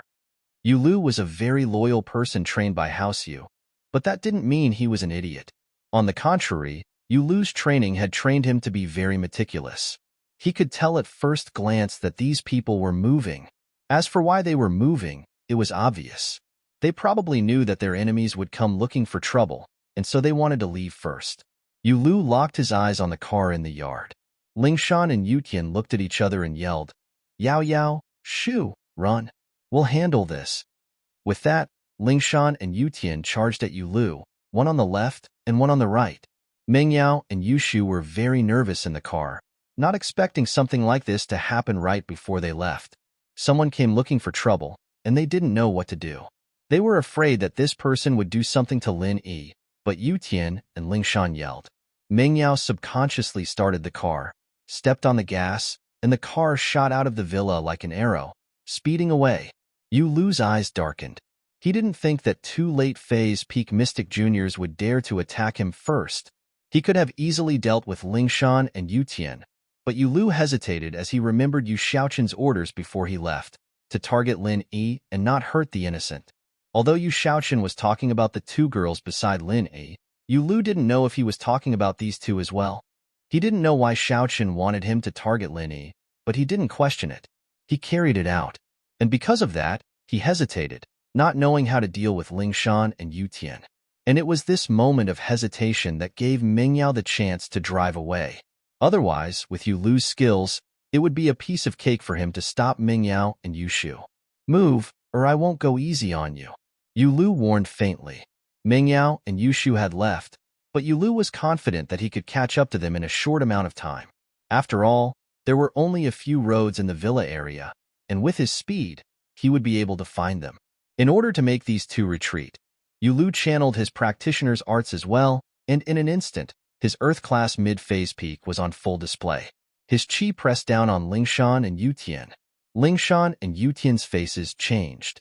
They knew their opponent's strength now. It was an Earth-class mid-phase peak. If they were facing someone who just entered Earth-class early phase, Lingshan and Yutian would have a chance if they worked together. But this was an Earth-class mid-phase peak. They had no chance at all. They weren't Linny, and they didn't have the ability to fight someone stronger than them. Facing someone this much stronger than them, there was only one possibility: defeat. "I'm a police, you're trespassing on private property. Come back with me for investigation," Lingshan said. Rain's Six paused. He'd thought that these two would be suppressed by his aura and retreat, or maybe they'd come at him without a care for their lives, but he didn't think that Lingshan would say something like this. Trespassing? Yulu scratched his head, but didn't do anything. He explained, "I'm from a hidden house." "I understand. I'll notify the investigation department," Lingshan said. Yulu was about to say that he was from a hidden house, and that he was bound by the association, but when he saw the cunning look in Lingshan's eyes, he understood immediately. This person was trying to stall for time, giving the other side a chance to escape. With that thought, Yulu didn't bother with Lingshan anymore. He turned around, wanting to chase after Yushu and Mingyao. Lingshan and Yutian understood immediately that Yulu understood. Lingshan's words did stall for time, but they couldn't guarantee that Yushu and Mingyao wouldn't be able to escape. They stood in front of Yulu, not letting him leave. "Move, or I won't go easy on you," Yulu said coldly. "Two mystic late phase peak. Are you guys tired of living?" At this point, Yulu had guessed that these two were from noble houses as well. He didn't know which noble house they were from, but they were definitely with Lin Yi. Yulu was raging inwardly. These two mystic juniors were messing up his plans, and he wanted to kill them immediately. But, remembering what Xiaochen had told him, he didn't do it after all. He didn't understand what Xiaochen meant. Xiaochen's words were very vague, and Yulu didn't know if Xiaochen only wanted the two girls with Lin Yi to be harmed, or did he want everyone else to be harmed.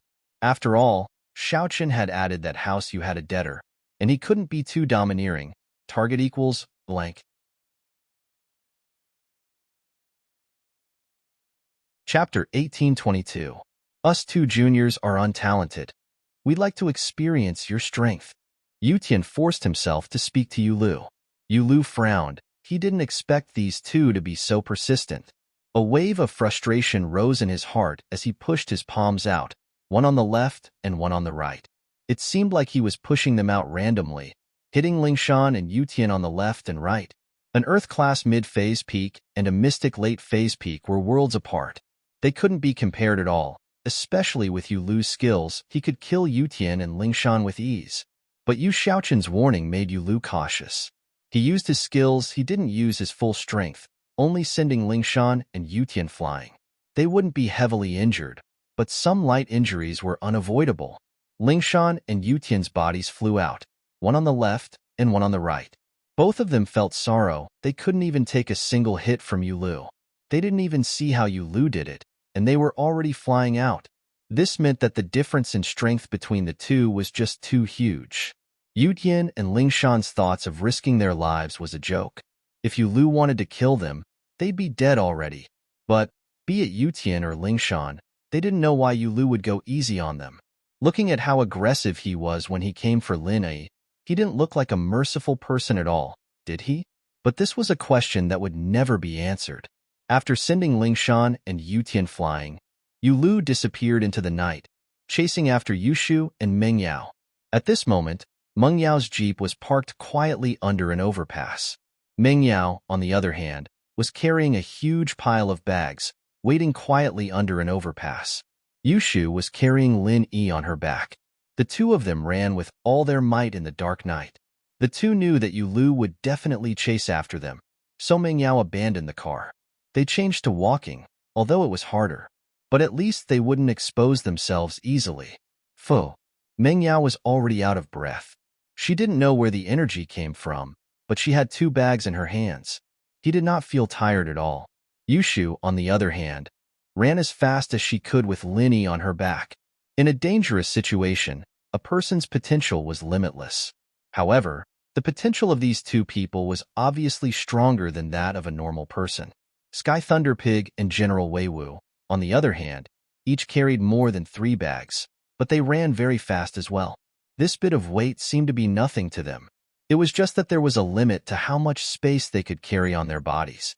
Otherwise, it wouldn't be a problem to hand over the 2 bags in Meng Yao's hands and choose Lin Yi. Yao Yao, how much longer do we have to run? I'm running out of energy. Yushu and Lin Yi had been running ever since they got off the overpass, and they'd already run 1,000 meters. Find a secluded place, at least one of those back alleys. Meng Yao said, your shield bro is dead meat if he gets caught. Oh, then Shu's full of energy again. Yushu gritted her teeth. Meng Yao was a little speechless. This Shu, the moment she mentioned that Lin Yi was in danger, she'd go all out in her little universe. In front of them was an old building district. This was one of the earliest buildings in Songshan, but it was also the most dilapidated one. The buildings here were all decades old, and most of them were 3-story red brick houses. Because of the problems with the planning, they didn't consider things like roads, so there were only alleys between the buildings, and the alleys were all enclosed by the residents on the first floor, turning it into their own yard. Dirty, messy, and broken. This was Meng Yao and Yushu's first impression. If it weren't for this escape, they wouldn't have come to a place like this no matter what.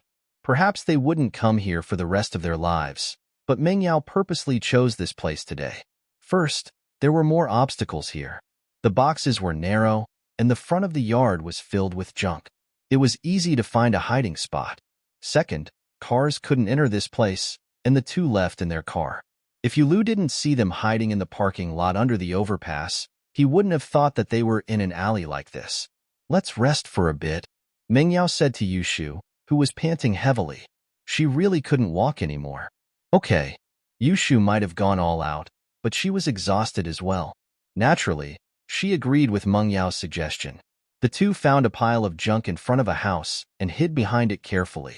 Yulu chased after them, walking on the rooftops and telephone poles. He could see the streets below, and as an Earth class mid-phase peak, it was a piece of cake for him. Yulu was furious. If it weren't for Yutian and Lingshan, he would have caught up to Meng Yao and Yushu long ago. But now, he could only rely on his instincts to search the area. Finally, Yulu's eyes landed on the parking lot under the overpass. There weren't many cars in the parking lot at night, and if he looked carefully, he would be able to find Meng Yao's Jeep easily. The next moment, Yulu appeared beside the Jeep. He touched the car's hood, a cold smile on his face. He leaped up again, jumping onto the overpass. A driver who was passing by suddenly saw someone appear on the bridgehead. He almost got into an accident, thinking that he'd seen a ghost. Yulu was observing the surrounding terrain. Since Meng Yao and Yushu had abandoned the car and walked, Yulu was thinking, which path would he choose if he were in their shoes? Finally, Yulu's eyes landed on an area of old buildings not too far away from the overpass. He could see what was going on in the other streets and neighborhoods, but that area of old buildings was built in a complicated manner. The tallest one was a 3-story building, and there wasn't a single place where he could get a good view of the entire area. This was the place. Rain 6 set his sights on this area of old buildings. If there was someone following him, then Rain 6 would have chosen this area as well, since there were too many places to hide and adapt to the situation. A small alleyway was all it took to lose his pursuer. After making up his mind, Yulu walked quickly towards the old building area. Target equals blank.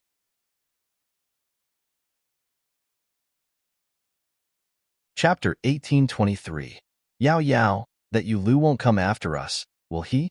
Yushu had a bad feeling about this, as if Yulu could come after them. I don't know. Meng Yao looked at the closed doors of the houses, thinking how great it would be if they could hide in one of the houses. But she didn't know them, and even if they told her to hide in one of the houses, Meng Yao wouldn't dare do it. After all, they weren't familiar with the place, and who knew if they had bad intentions. In the distance, a series of footsteps could be heard. It was especially clear in the empty alleyway, and Meng Yao and Yushu's hearts jumped. At that moment, the hairs on the 2's backs stood up. They were wondering if Yulu had followed them here. The footsteps were getting nearer and nearer, and Meng Yao and Yushu subconsciously shrunk back. They were hiding behind a pile of junk, but if someone were to pass by, they'd still notice their silhouettes. Just as the person was about to pass by, the sound of coughing could be heard. It was the sound of an old woman coughing. Clearly, it was also the sound of the person who had come. Cough, cough. The cough made Mingyao and Yushu relax. Thank goodness it wasn't Yulu. Not long after, a short old lady pushed a cart and slowly walked over. However, the old lady walked very slowly. Her eyes seemed to be sizing up the ground as she walked.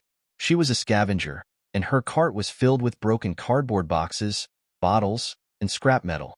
She looked around to see if there were any discarded bottles. When she passed by Mingyao and Yushu, she saw the two curled up behind a pile of junk. The old lady's eyes flashed when she saw the two girls hiding there. She didn't know what they were doing here, but she subconsciously looked at them a few more times. Then, a look of disbelief appeared in the old lady's eyes. Fairies, you're the fairies. The old lady stopped in her tracks and cried out to Mingyao and Yushu. Mingyao and Yushu listened to the old lady's words. They froze for a second, but in the next moment, they recognized the old lady. She was the old lady who picked up scraps at the back door of Tinny Entertainment. She was humiliated by Zheningjun, and Lin Yi transferred her disease to Zheningjun. At that time, the old lady's chronic illness was suddenly cured. Naturally, she thought that Mingyao and Yushu were fairies. After all, only fairies could do that, right? No matter how good a doctor was, he could only cure her illness. However, they could transfer their pain to the young man who bullied them. Only immortals could do this. With that, the old lady put down the car and was about to kneel down to greet Mingyao and Yushu. Being able to meet a goddess once was already a blessing for her ancestors. One could imagine how excited the old lady was to be able to meet a fairy for the second time. Granny, we're not fairies. Mingyao subconsciously stopped the old woman from kneeling down. After all, they couldn't accept the old woman's kowtow. You must be fairies. If you're not fairies, how can you cure this old lady's chronic illness? And how can you transfer the disease to that evil man? Did you transfer it to that evil person? Asked the granny. Mingyao didn't know how Linny did it, and so she couldn't explain it. If it weren't for the fact that Linny had so many miraculous abilities, she would have been surprised if it was the first time she saw something like this. Two fairies. If you don't mind, you can come to my house.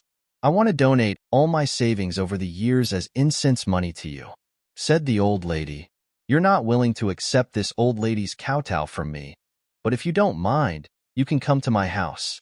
She was a grateful old woman, and she'd been scavenging for a living all these years. Her disability made it hard for her to move around, and the things she could scavenge every day were limited. But now that her legs were more agile, her income had increased greatly. She could now go to places she couldn't go before, and it was only natural that she was grateful to Mingyao and Yushu. Mingyao and Yushu looked at each other. The two weren't greedy for the old lady's incense money, but they were worried about finding a place to hide.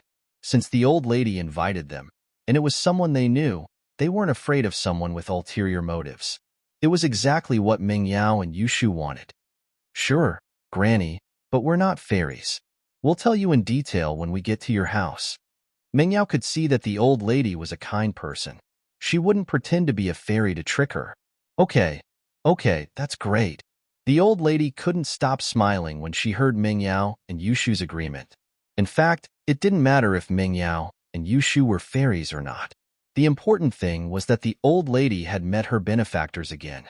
Being able to repay them was what made the old lady the happiest. Mingyao lifted the bag, and Yushu carried Lin Yi on her back. The old lady paused when she saw this scene. Fairies, let me help you carry this. How can I let you do manual labor? Granny, it's fine. But before Mingyao could finish, the old lady took the bag from her hands easily and put it on the cart. Lin Yi, who was on Yushu's back, was also carried by the old lady. The scene stunned Mingyao and Yushu. They didn't expect this skinny old lady to be so strong. The old lady smiled when she saw the shock. I used to carry a sack on the streets when my legs weren't as good as before. What heavy things haven't I carried before? Now that my legs are healed, this is nothing. Mingyao and Yushu calmed down after hearing the old lady's words. They walked forward with the old lady. The old lady, on the other hand, saw Skybolt Pig and General Wei Wu on the ground. She blinked and rubbed her eyes. She was sure that Mingyao and Yushu were fairies. In her entire life, she had never seen a pig that could walk on two legs and a dog that could carry things like this. If she wasn't a fairy, how could there be such a spiritual beast in the celestial world? Wasn't this something that only happened in the journey to the west? However, since she didn't want to admit it, the old granny didn't insist. Perhaps she was a fairy who had descended to the mortal world and wanted to keep it a secret. The old grandma's house wasn't far from here, and it was also on the first floor. The old grandma opened the door and let Yushu and Mingyao in first, before closing the door behind them. To be continued. If you like this work, you are welcome to vote for me at Chidian. Your support is my greatest motivation. Target equals _blank.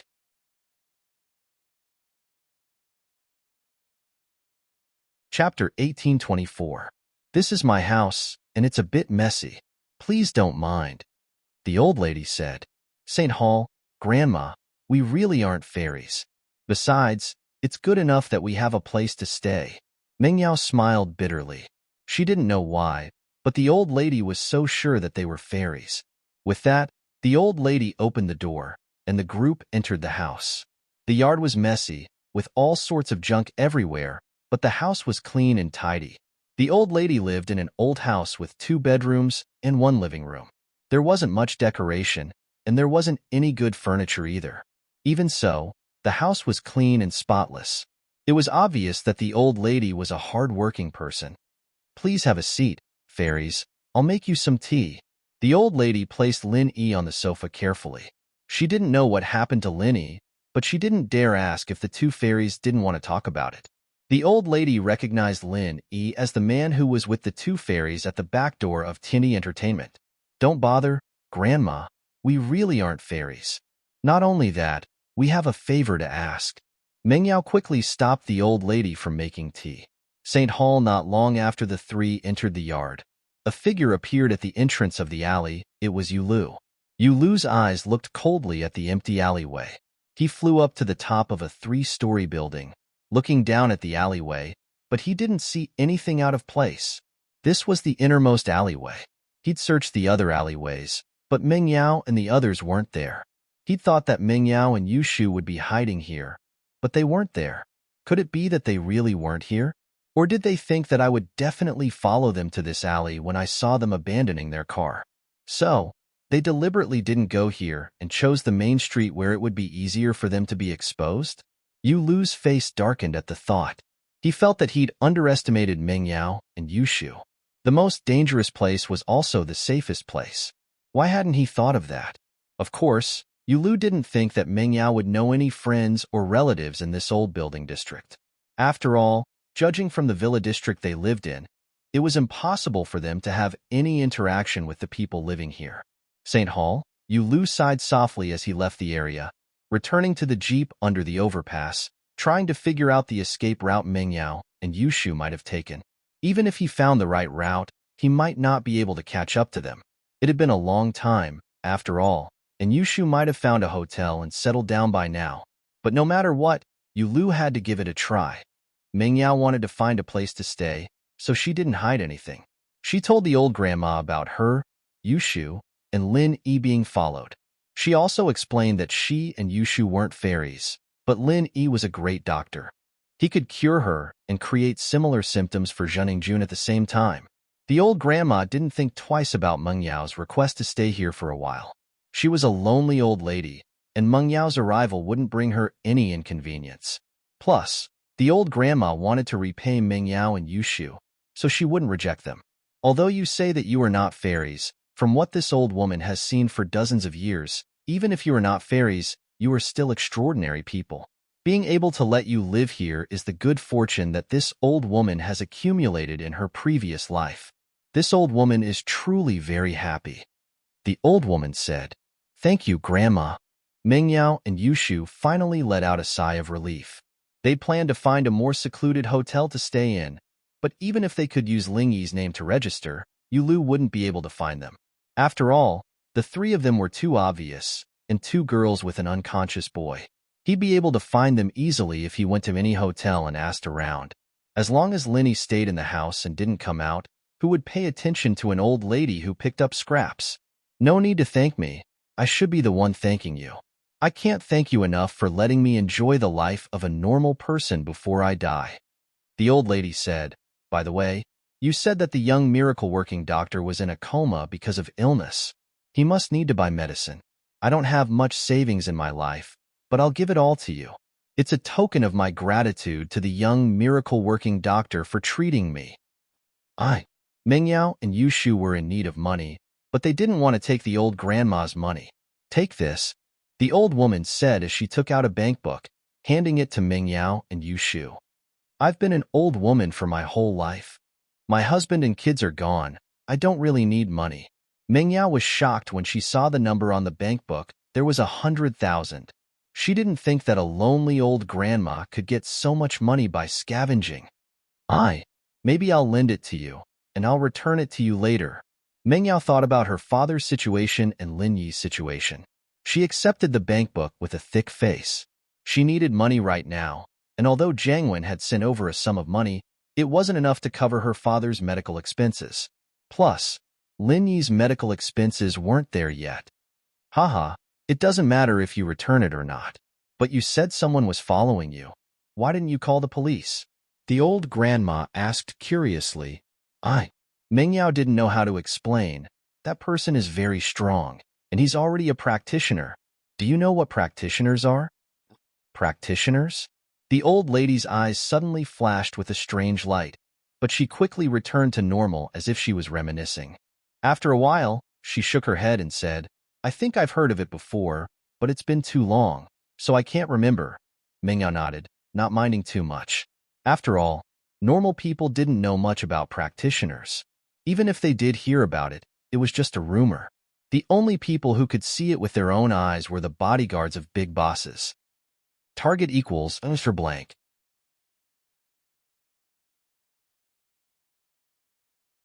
Chapter 1825. It was naturally impossible for an old lady who scavenged for scraps to know anything about cultivators.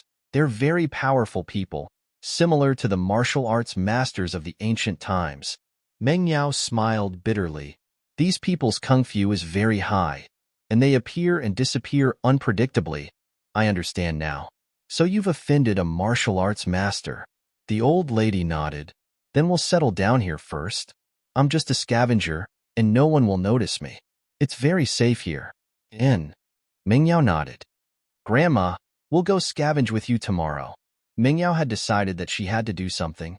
The money she had, along with the old lady's 100,000, was only enough to pay for her father's medical fees for a short period of time. If Linny didn't wake up by then, she would have to continue paying for his medical fees to keep him alive. Although the hospital couldn't wake her father up, Linny must have a way. She had to hold on until Linny woke up, and she couldn't give up on treatment. Chapter 1840. Where would the money come from? Mengyao had been thinking about this problem. She had thought about finding a place to work, but after you lose tracking, she knew that it was impossible. At least, she couldn't show her face in public. Scavenging with the old lady was Mengyao's only choice. No one would have thought that the high and mighty miss of Pengzhan Industries would become a little girl who scavenged for scraps. Even Mengyao herself didn't think that there would be a day where she would do this, let alone Yu Lu and the others. But from the moment Tang Yun made her decision and returned to the villa, Mengyao's mind had changed. Miss? Without her father's halo, she was nothing. She couldn't even be compared to Tang Yun, so she didn't have any mental barriers following the old lady. She could rely on her own hands for Lin Yi and her father. There was nothing to be embarrassed about. There's no need. Just stay at home. I can handle it myself. I don't need to say much. I'll pay for the little miracle doctor's medical expenses every day. The old lady said with a smile. I've been picking up trash for decades. I'm experienced. Sanctuary. Grandma, the more people, the more we earn. Mengyao said firmly. That's fine, but you two girls with delicate skin should wear masks. Otherwise, if someone sees you, they will be suspicious. The old lady hesitated for a moment and said, and Mengyao realized, to her surprise, that the old granny was actually very meticulous. She could think of details that even they couldn't. What kind of herbs do you need? I'll get them for you tonight, the old lady asked. To Kitara, the recipe is here. Meng Yao wanted to say that she wanted to go with the old grandma, but she was afraid of bumping into Yulu. After all, Yulu would be wandering around the area looking for them. Meng Yao said, Grandma, let General Weiwu go with you. He can protect you. It's already so late. I'm worried about you being alone. Haha, this old woman is also very famous in this area. Who would rob a rag picker like me? The old lady smiled faintly, but seeing Meng Yao's insistence, she nodded and said, All right, I'll go with him. The General Weiwu you're talking about, is it this dog? Yes, General Weiwu. You go with Grandma to buy the medicine. Protect Grandma's safety, understand? Meng Yao ordered General Weiwu. Woof woof. General Weiwu nodded, indicating that it understood. On the other hand, the old lady was a little surprised when she saw General Weiwu. Such a smart dog surprised her. Although she saw that the dog was carrying a lot of baggage, she didn't pay much attention to it. Many animals were stronger than humans, but now that she looked at General Weiwu, she couldn't help but let out a huh. She was full of surprise. What's wrong? Meng Yao asked curiously. It's nothing. This dog is really smart. The old lady shook her head and said kindly to General Weiwu, Let's go. Follow me to buy the medicine. Woof woof. General Weiwu immediately followed the old lady out of the room. After the old lady left the room, Meng Yao sighed deeply. Shoo, we're really lucky to have met the old lady. Otherwise, we wouldn't even have a place to stay. Yeah, Prophet Shu is really amazing. She asked Shield Bro to do a good deed, and now she's getting rewarded. Yushu nodded. Meng Yao was speechless. If her prophecy had come true, then it would have been reasonable. But what happened today was just a coincidence. This girl really knew how to take credit for something. Naturally, Yulu wouldn't be interested in an old lady who brought a dog out to buy medicine. He looked around and didn't see Meng Yao and Yushu, so he went to Yu Shaochen to ask for forgiveness. Because of a small mistake, he'd missed a good opportunity, and he was filled with regret. But, after listening to Yulu's explanation, Shaochen didn't blame him. He only had himself to blame for not making things clear before, causing Yulu to be afraid. Shaochen wasn't someone who didn't know what was good and bad, so he only asked Yulu to go to Lin Yi's villa and see if he could find anything. If he couldn't, then he'd give up for now. If Meng Yao really wanted to hide, then Yulu alone wouldn't be able to find any clues.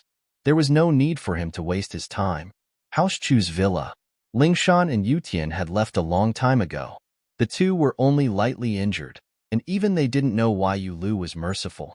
But no matter what, they were still alive. Meng Yao and Yushu were gone, and they wouldn't stay in the villa for long. If Yulu came back, they wouldn't be a match for him. Without Meng Yao and Yushu, they'd be idiots to fight Yulu head-on. And so, when Yulu returned to the villa, there was no one there. Yulu started searching from the first floor until he turned the villa upside down. He didn't find anything valuable. After finding nothing, Yulu left Songshan quietly and returned to the hidden house Yu. Under the dim light, Meng Yao carefully sat in front of the stove, looking at the medicine in the pot. She'd followed Elder Zhang's instructions strictly, but what made her heart ache was that the medicine Lin Yi used cost more than 1,000 kwai. Target equals _blanked.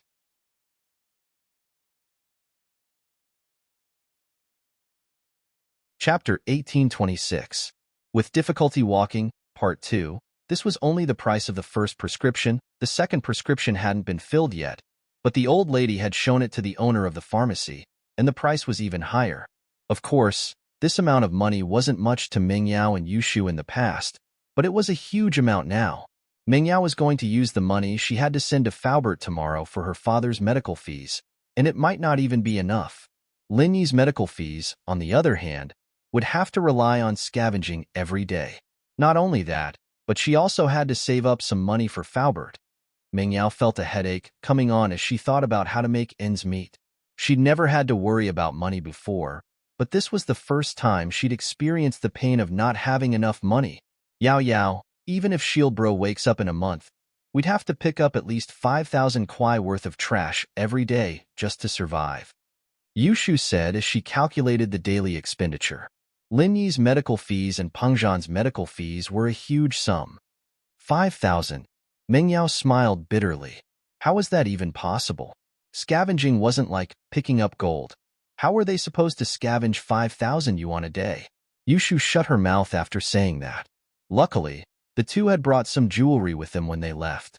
They didn't like to wear jewelry normally, but they would still wear jewelry in formal occasions. It wasn't much, but they could still sell it for some money. It was just that it wouldn't be much, since the two didn't have any expensive jewelry. They only had normal stuff. The next morning, Mingyao and Yushu changed into ragged outfits. They didn't think too much about it when they left, and only took their best clothes. Going scavenging in these clothes would definitely attract attention, and they'd take a photo and post it on the internet. They'd be labeled as the most beautiful scavenger girl, and it'd be too late for Yushu and Yushu to cry. They'd be waiting for Yulu to find clues. Yushu's body was about the same size as the old grandma's, and she could fit into the old grandma's old clothes, but Mingyao couldn't. Left with no choice, she found the most ordinary-looking clothes she had and made them very wrinkled and dirty. That way, the original value of the clothes couldn't be seen anymore, and it looked like something bought from the streets for a long time, something that hadn't been taken care of in a long time. The two of them looked at each other's sloppy appearance and couldn't help but smile bitterly at the same time. They never thought that they would be in such dire straits one day. It was easy to go from frugality to extravagance, but hard to go from extravagance to frugality. But in their hearts, this was nothing compared to what Tang Yun had done for Lin Yi. It was easy to go from frugality to extravagance, but hard to go from extravagance to frugality. But in their hearts, for Lin Yi, this kind of hardship was nothing compared to what Tang Yun had done. Thinking about how Tang Yun was willing to endure the torment of love for Lin Yi, Mingyao and Yushu felt that at least they could stay by Lin Yi's side. Wasn't this a kind of happiness? Faubert only heard about the changes in the villa from Lingshan and Yutian the next day. When he heard that Mingyao and Yushu had run away, he didn't know if Yulu had caught up to them, and he started to panic. Beside the ICU, Faubert subconsciously wanted to call Mingyao after hearing Lingshan's words. Don't bother. We've already called them yesterday. Both of them turned off their phones. Lingshan smiled bitterly. Turned off? Did Yulu catch them? Faubert asked, shocked. There are two possibilities. One is that they turned off their phones to avoid Yulu's pursuit. After all, GPS isn't complicated, and if House Yu really wanted to, they could find them through their phone numbers. Lingshan said, the other possibility is that Yulu caught them and turned off their phones, but that's less likely, since Yulu is looking for Lin Yi, not Mingyao and Yushu. There's no point in catching them, so my analysis is that they've successfully escaped Yulu's pursuit. Otherwise, if Yulu really did catch them and make a move on Lin Yi, they'd contact us for sure. Yes, I can tell that Yulu's target is Lin Yi. He doesn't even have the intention to hurt the people around Lin Yi. He gave me and Lingshan a slap each yesterday, but we only got light injuries, and we're almost healed in one night. Yutian agreed. That's good. Faubert breathed out in relief. But, just as the three finished talking, Faubert's phone rang. Faubert took it out and saw that it was an unfamiliar landline. Faubert's heart sank as he picked up the phone. Hello? Hello. Faubert, it's Yao Yao. Give me your bank account number. I have 200,000 with me. I'll transfer it to you to pay for Dad's medical fees. Don't stop the treatment, Mingyao said worriedly. She didn't use her or Shu's phone. They had the same problem as Lingshan. If Yulu wanted to, he'd definitely be able to track their phones, so Mingyao found a random public phone. The 200,000 included Jiang Wen's 100,000 and the old grandma's 100,000. As for the lion, Mingyao didn't dare contact Jiang Wen again, so she had to let it go for now. 200,000? Faubert was a little surprised at how Mingyao got so much money, but he was more worried about them and Lin Yi's safety. Yao Yao, how are you and E? I heard that House Yu's Yulu is after you? Yeah, we've successfully escaped. He didn't notice us. Mingyao said, we're safe now. Tell me your bank account number. Shu and I will try to earn as much money as we can, as long as you're fine. Faubert breathed out in relief. Since Mingyao didn't want to tell him where they were, Faubert didn't want to ask. After all, he was afraid that he'd be found out if he knew too much. It was better not to know. My bank account number is... With that, Faubert gave her his bank account number. All right, I'll remember it. I'll leave Dad to you. Meng Yao said after writing it down. Then you guys be careful. Faubert said. I know, Faubert. I won't contact you for a while. I'll transfer the money to you when I get it, Meng Yao said. As long as we hold on until Linny wakes up, everything will be fine. I understand. Faubert nodded, relieved. Yao Yao. Don't worry. I'll take care of Mr. Chu. Target equals for blank.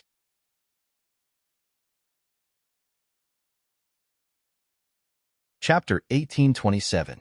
Meng Yao and Yushu blushed when they heard Grandma Sun's words. They used to throw their old clothes away, and they often forgot to take out the change inside, but they didn't feel bad about it. Grandma Sun's words seemed to be mocking their old lifestyles. Meng Yao and Yushu knew that Grandma Sun didn't mean it that way, but they couldn't help but think of their old lives. In the past, they thought that they were already very frugal compared to those second-generation rich people, but now they realized that they were still very extravagant. Of course, if they were the ones in the villa Grandma Sun was talking about, they would probably make the same choice. 3,000 was a small amount to them in the past. If a kind person picked it up and gave it back, they would naturally think that the person was a good person and give it to him. But now, that was then and this was now. Of course, these are all things that we can't ask for. Our main source of income is still these bottles and paper. Grandma Sun didn't notice the unnatural expressions on Meng Yao and Yushu's faces. Oh, we'll continue scavenging. Yushu blushed. Shuamin's house. Holy Hall. There were a few people sitting here. They weren't familiar with each other, but they were all related to Shuamin and Lin Yi, so they gathered together. These people were Shuamin, Fatty Lai, Wu Chintian, Sun Jingyi, Lingshan, and Yu Tian. Lingshan and Yu Tian told Guan Shuamin, Fatty Lai, and the others about Lin Yi's predicament, hoping that they could think of a solution. But Yu Lu was from a hidden house, and none of the people here could go against a hidden house. Man, I wanted to talk to Dean Qin and ask him to waive Pengzhan's medical fees, but Xiang refused. Shuamin said with a bitter smile. Guan Xiaoxiang had already fought with Guan Shuamin because of the bankruptcy of Miracle Dr. Guan's medical company. Guan Xiaoxiang reminded Guan Shuamin not to be cheated, but in the end, all of Guan Shuamin's money went into Miracle Dr. Guan's medical company, but it still couldn't save the company from bankruptcy. Once the capital chain of a rapidly developing pharmaceutical company was broken, it would be like a building that would collapse in an instant. There would be no room for recovery. That was why Guan Xiaoxiang took it to heart. When he was young, he wanted to use Shuamin's name to start a pharmaceutical company, but he was never allowed to do so. This time, he was naturally unhappy with those related to Lin Yi. Holy Church, Pengzhan's medical fees were, of course, official business. Not a single cent could be deducted. This time, everyone came to Shuamin's house to discuss Pengzhan's medical fees. After all, when Fatty Lai's company was in crisis, these people basically took out their personal savings. Now, they didn't have any money to take out. Man, if I hadn't sold my company earlier, I wouldn't be in such a tight spot right now. Sun Jingyi sighed. House Sun had tacitly approved Sun Jingyi's freedom of love, so Sun Jingyi sold her company and returned to House Sunday. Now, Lin Yi was in trouble, and elder Sun froze Sun Jingyi's account, leaving Sun Jingyi with no money to use. Wu Qintian's old man, Wu Gonggao, was even more snobbish, and Qintian became penniless as well. As for House Song and House Qin, they didn't have any businesses, and their salaries couldn't afford Pengzhan's huge medical fees at all. It's all my fault. If I wasn't in a hurry to expand the factory, I wouldn't have ended up like this. Fatty Lai said, heartbroken. Forget it. This isn't the time to blame someone. Shuamin sighed. If it comes down to it, I'll put down my pride and talk to Dean Qin. I don't need to deduct the medical fees, but can we postpone it for a while? As long as Linny recovers, everything will be fine. Yeah, when boss recovers, we'll take back what we lost. Fatty Lai nodded. In the blink of an eye, a week had passed. Although they had General Wei Wu's help, the three's daily income was only around 500 to 1,000.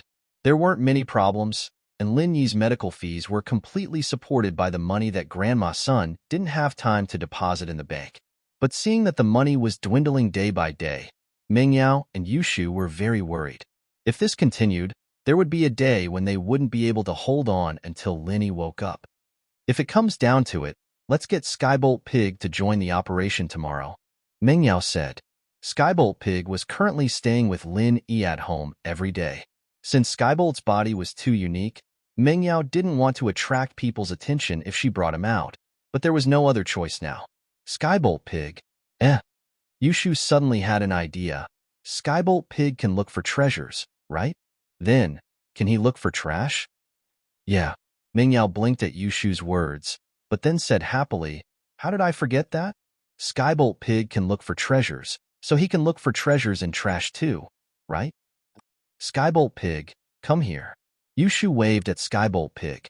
Skybolt Pig seemed to have heard the conversation between Mengyao and Yushu, and he walked over unwillingly. Can you find something valuable in the trash? Don't say no, Yushu said to Skybolt Pig. Skybolt Pig was speechless. What was the point of asking if he couldn't say no? He could only nod, feeling wronged. All right then, pretend to be a dog tomorrow. I'll give you some furry clothes, and you'll help us look for treasures, Yushu said.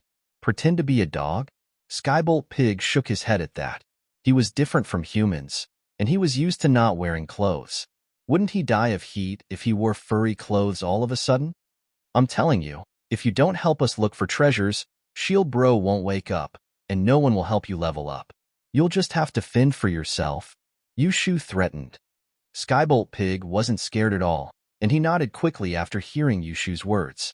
He'll pretend to be a dog then. I'll depend on your performance tomorrow. Yushu nodded, satisfied. In fact, Mengyao and Yushu didn't have much hope before Skybolt Pig joined the scavenger hunt. Target equals _blank.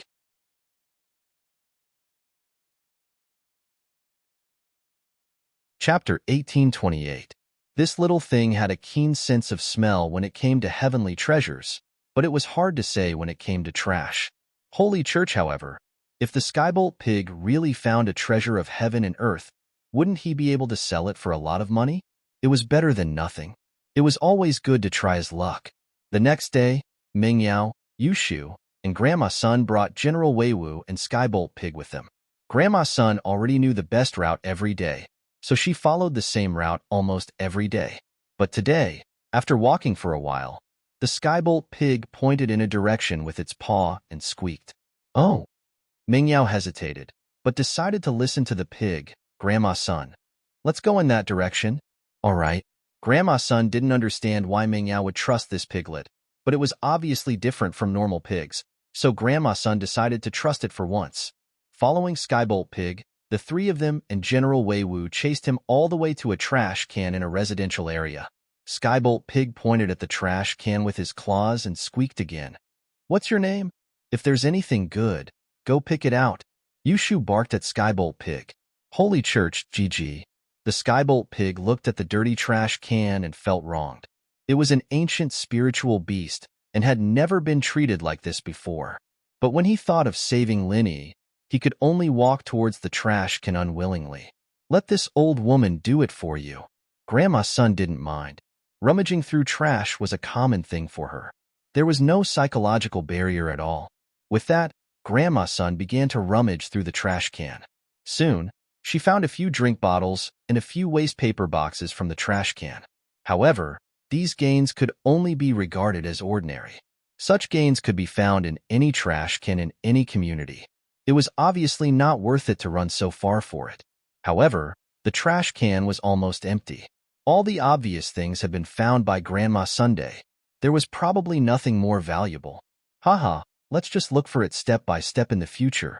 Grandma Sun put the cardboard boxes and bottles on the trolley and was about to leave, but the Skybolt Pig pointed at the trash can and continued to squeak. Yushu was a little pissed off at Skybolt Pig and was just about to yell at it when she heard the pig barking. Skybolt Pig, are you saying that there's more good stuff in here? Yushu asked after a pause. Skybolt Pig, are you saying that there's something good in here? GG. The Skybolt Pig nodded affirmatively. Takitara Grandma Sun was surprised to see a piglet that could understand human language. However, since it said that there were more, Grandma Sun believed it this time. She carefully rummaged through the trash can again. This time, she was more careful than the last time. Her eyes were no longer focused on the drink bottles and paper shells. Finally, at the bottom of the bin, Grandma's son found an iPhone. Although the screen of the iPhone was obviously damaged, Grandma's son tested it and found that the phone could still be turned on. In other words, the owner of the phone might have thrown it away after the screen was damaged and didn't bother to repair it. Grandma's son picked up junk every day, and naturally, she had a lot of experience. It was common for her to find broken phones like this, and this iPhone only had a broken screen. If the other functions were normal, she could sell it to a second-hand phone shop for at least $1,000. This reward made Grandma's son overjoyed. She didn't expect this little pig to have such abilities. The reward of this broken phone was equivalent to 2 days of her usual income. Can this broken phone be sold for money? Mingyao looked at the excited Grandma's son strangely and asked, "Of course, this is the latest model.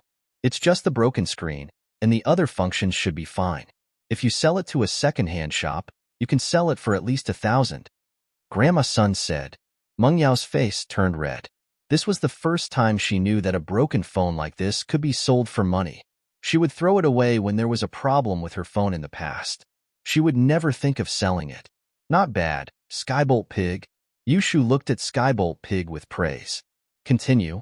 If you can earn more money every day, Shield Bro will wake up soon, and I'll ask him to help you level up. Oink oink. Skybolt Pig heard Yushu's words and nodded happily. After leaving the place, the three didn't return to their previous location.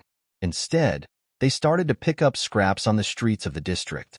This time, it didn't take long before Skybolt Pig pointed at a direction and barked again. This time, Grandma's son was experienced.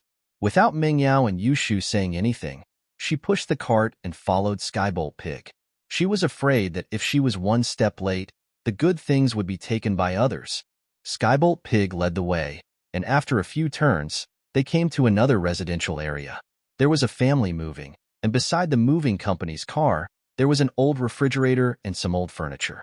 Skybolt Pig pointed at the old refrigerator and the old furniture and barked. "Excuse me, do you not want these things anymore?" Grandma's son hesitated and walked to the moving company's car. She asked the person who was obviously the employer. "Nope, I bought a new house. This thing is old, and it's not very useful anymore. If you want it, I'll give it to you." The employer waved his hand casually and said to Grandma Sunday. The refrigerator wasn't very old, and it looked like it could still be used. The furniture that was thrown away was a copper bedside table, some angle iron, and wooden boards. This kind of copper bed was not popular anymore. The employer probably got rich and bought a new house, and these old things that affected the style of the house were definitely not going to be used anymore. "Thank you very much," Grandma's son said, and moved the refrigerator and the copper bedside table to the cart. According to Grandma's son's experience, this refrigerator could be sold for at least $300 to $500, and the copper bedside table could be sold for a few hundred just by selling it as scrap copper. These two things added up to almost $1,000.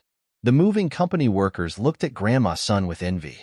Obviously, they wanted to get these old things back from the employer, but they didn't expect that someone else would ask for it first. In the blink of an eye, 2,000 yuan was in her hands. Grandma's son really admired Skybolt Pig. With this little guy participating, it wasn't just scavenging, it was simply picking up money. In one morning, Grandma's son and the other two went to the old goods recycling market and the second-hand phone recycling market 3 times and got more than 3,000 yuan in one go. Target equals _blanked.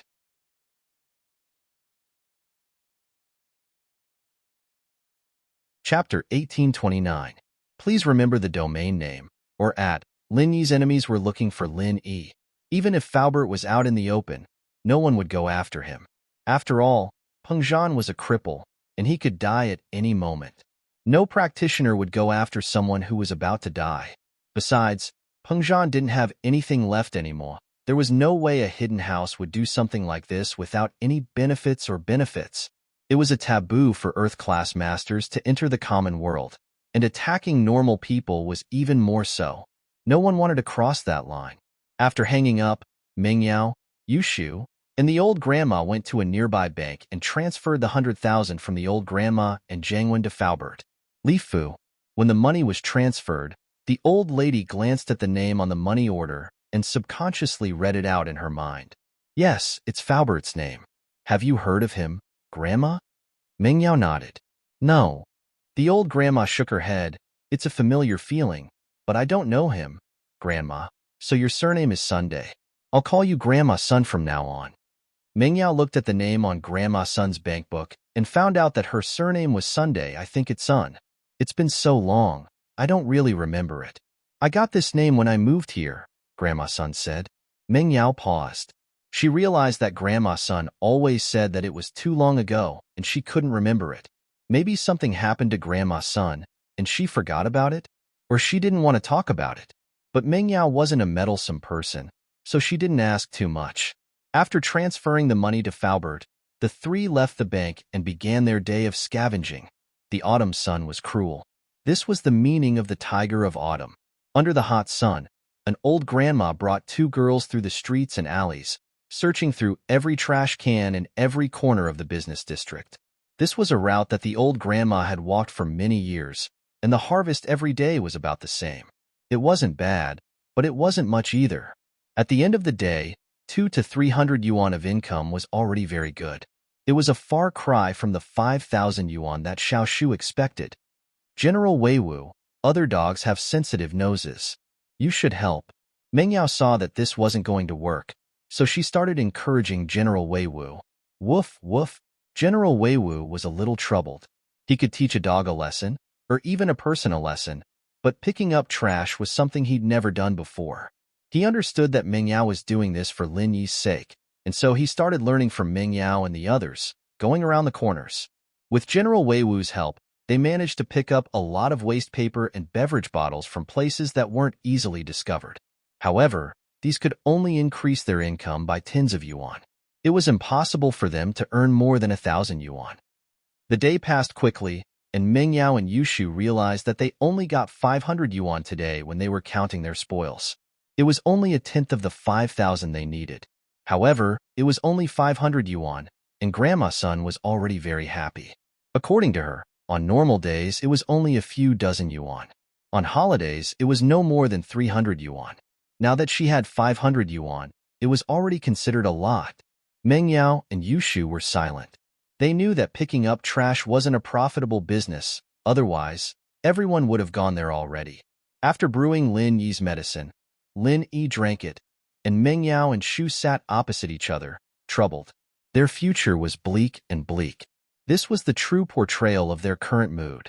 500 yuan wasn't even enough to buy medicine for Lin Yi, let alone Peng Zhan's medical fees. Shu, why don't we go to Yun Yun's house tomorrow and borrow some money? Mengyao really didn't have a choice, but she knew that Mrs. Tang had a lot of money. She believed that Mrs. Tang would borrow money to buy medicine for Lin Yi. Yeah, that's the only way. Yushu nodded. However, what they didn't know was that Mrs. Tang had already been taken away by the people from the Snow Valley. First, Tang Yun was worried about her parents who were far away in Songshan, and second, she was afraid that her parents would say something to Lin Yi, making her waste her effort to give Lin Yi the forgetful grass. So, the next day, when Mengyao and Yushu came to Tang Yun's house, they found that Tang Yun's house was empty. According to the neighbors, there was no one there since a few days ago. At this point, Mengyao and Yushu could roughly guess Tang Yun's intention, but the problem was that they didn't have Shuegu's contact information. According to Shuegu, after Tang Yun stayed there, it meant that they wouldn't be in contact with each other. Naturally, they wouldn't give them any contact information. Mrs. Tang couldn't be helped, and Yun Yun and Xiao Xiao couldn't be contacted. Mengyao and Yushu could only rely on Old Lin. But, while Old Lin had his own herb garden, and most of the ingredients were there, Peng Zhan's medical fees were still nowhere to be found. Old Lin's herbs were barely enough to sustain Lin Yi's medicine, and Peng Zhan's medical fees were nowhere to be found. Furthermore, the West Star Mountain Village did not have express deliveries, and Old Lin could not leave the West Star Mountain Village. It was a very troublesome matter to send the medicinal herbs to a courier company in a nearby town. By the time the medicinal herbs were sent out, it would be too late. Distant water could not put out a nearby fire. Helpless, Mengyao and Yushu could only continue to scavenge with Grandma Sunday. But after 2 days of scavenging, Mengyao and Yushu realized that there were many competitors in this line of work. Other than them, there were also other scavengers, and in this line of work, it was all about eyes and hands. It didn't matter who saw it first. The important thing was who got it first. According to Grandma Sun, there were different rules for scavenging in every city, and Songshan was the same. She had been following this rule for many years, so even if her legs weren't nimble before, she had trained her eyes and hands to be quick. And because of this, after she recovered, her scavenging speed was even faster, obviously faster than the other scavengers, and so her daily harvest was not bad. Actually, just relying on these waste paper and bottles every day isn't the most profitable, Grandma Sun said. Sometimes, you can put some in the trash in the residential area, and you can pick up some old furniture and appliances. These are the most profitable. Sometimes, in some rich people's areas, you can find some change in the discarded clothes. It's not much, but sometimes it's at most a few hundred yuan. There was once, in front of a villa, I found 3,000 yuan in a leather jacket, and when I went to the villa to return the money, the villa's housekeeper only said thank you and let me leave. For the latest chapters, please log on. It's a pleasure to read, and I recommend you bookmark it. Target equals Mr. Blank.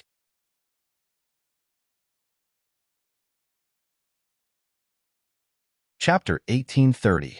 Chapter 1842. Skybolt Pig's Treasure Hunt. Part 1. Mingyao and Yushu blushed when they heard Grandma Sun's words. They used to throw their old clothes away, and they often forgot to take out the change inside, but they didn't feel bad about throwing them away. Grandma Sun's words seemed to be mocking their old lifestyles. Mingyao and Yushu knew that Grandma Sun didn't mean it like that, but they couldn't help but think about their old lives. In the past, they thought that they were already very thrifty compared to some rich second generations who lived a luxurious life, but now they found that they were still very extravagant.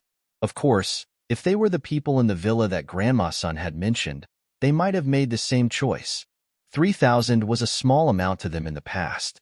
If someone kind enough picked it up and gave it back, they would naturally think that the person was a good person and give it to him. But now, that was then and this was now. Of course, these are all things that we can't ask for. Our main source of income is still these waste paper and bottles. Grandma Sun didn't notice the unnatural expression on Mingyao and Yushu's faces. Oh, let's continue to scavenge. Yushu blushed. Guan Shuamin's house. There were a few people sitting here. They weren't familiar with each other, but they were all related to Guan Shuamin and Lin Yi, so they gathered together. These people were Guan Shuamin, Fatty Lai, Wu Qintian, Sun Jingyi, Lingshan, and Yu Tian. Lingshan and Yu Tian told Guan Shuamin and Fatty Lai about Lin Yi's predicament, hoping that they could think of a way to solve it. But Yu Lu was from a hidden house, and none of the people here could go against a hidden house. Man, I wanted to talk to Dean Qin and ask him to waive Pengzhan's medical fees, but Xiang turned me down, Shuamin said with a bitter smile. Guan Xiaoxiang had already fought with Guan Shuamin because of the bankruptcy of Miracle Dr. Guan's medical company. Guan Xiaoxiang reminded Guan Shuamin not to be cheated, but in the end, all of Guan Shuamin's money went into Miracle Dr. Guan's medical company, but it still couldn't save the company from bankruptcy. Once the capital chain of a rapidly developing pharmaceutical company was broken, it would be like a building that would collapse in an instant. There would be no room for recovery. That was why Guan Xiaoxiang took it to heart. When he was young, he wanted to use Shuamin's name to start a pharmaceutical company, but he was never allowed to do so. This time, he was naturally unhappy with those related to Lin Yi. Pengzhan's medical fees were, of course, official business. Not a single cent could be deducted. This time, everyone came to Guan Shuamin's house to discuss Pengzhan's medical fees. After all, when Fatty Lai's company was in crisis, these people basically took out their personal savings. Now, they didn't have any money to take out. Man, if I hadn't sold my company earlier, I wouldn't be in so much trouble right now. Sun Jingyi sighed. House Sun had tacitly agreed to Sun Jingyi's freedom of love, so Sun Jingyi sold her company and returned to House Sunday. Now, Lin Yi was in trouble, and elder Sun froze Sun Jingyi's account, leaving Sun Jingyi with no money to use. Wu Qintian's old man, Wu Gonggao, was even more snobbish, and Qintian became penniless as well. House Song and House Qin, on the other hand, weren't families with much business. Their salaries wouldn't be enough to pay for Pengzhan's medical fees. It's all my fault. If I wasn't in a hurry to expand the factory, I wouldn't have ended up like this. Fatty Lai said, heartbroken. Forget it. This isn't the time to blame. Guan sighed. If it comes down to it, I'll put down my pride and talk to Dean Qin. I don't need to deduct the medical fees, but can we postpone it for a while? As long as Linny recovers, everything will be fine. Yeah, when boss recovers, we'll take back what we lost. Fatty Lai nodded. In the blink of an eye, a week had passed. Although they had General Wei Wu's help, the three's daily income was only 500 to 1,000. There weren't many problems, and Lin Yi's medical fees were completely supported by the money that Grandma's son didn't have time to deposit in the bank. But seeing that the money was dwindling day by day, Meng Yao and Yushu were very worried. If this continued, there would be a day when they wouldn't be able to last until Linny woke up. If it comes down to it, let's get Skybolt Pig to join the operation tomorrow, Meng Yao said. Skybolt Pig was currently staying with Lin Yi at home every day. Since Skybolt's body was too unique, Meng Yao didn't want to attract people's attention if she brought him out, but there was no other choice now. Skybolt Pig? Yushu suddenly had an idea. Isn't Skybolt Pig able to find treasures? In that case, can it find junk? Yeah. Meng Yao blinked at Yushu's words. How did I forget that? If Skybolt Pig can find treasures, then it should be able to find treasures and trash as well, right? Skybolt Pig, come here. Yushu waved at Skybolt Pig. Skybolt Pig seemed to have heard the conversation between Meng Yao and Yushu and walked over unwillingly. Can you find something valuable in the trash? Don't say no, Yushu said to Skybolt Pig. Skybolt Pig was speechless. What was the point of asking if he couldn't say no? He could only nod his head in grievance. All right, you'll pretend to be a dog tomorrow. I'll give you some furry clothes, and you'll help us search for treasures, Yushu said. Disguise as a dog? The Skybolt Pig immediately shook its head. It was different from humans. It was used to not wearing clothes. If it suddenly wore furry clothes, wouldn't it die from the heat? I'm telling you, Shield Bro won't wake up if you don't help with the treasure hunt. No one's going to help you level up in the future. You'll be on your own, Yushu threatened. Skybolt Pig wasn't scared at all. After hearing Yushu's words, he quickly nodded in agreement. Let's pretend to be a dog then. We'll see how you perform tomorrow. Yushu nodded in satisfaction. In actuality, Meng Yao and Yushu didn't have much hope before Skybolt Pig joined the scavenger hunt. Target equals _blank.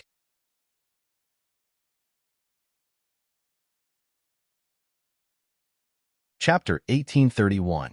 This little thing had a sharp nose for treasures, but it was hard to say when it came to trash. Please remember, but if Skybolt Pig really did find a treasure, wouldn't he be able to sell it for a lot of money? It was better than nothing. It was always good to try his luck.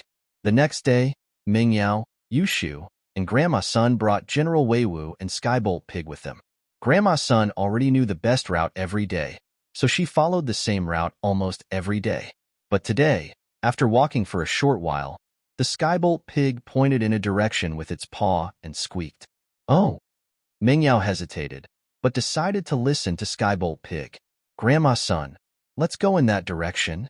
Okay. Grandma's son was puzzled as well. Why would Meng Yao trust this pig? But this pig was obviously different from normal pigs, so Grandma's son decided to trust it for once.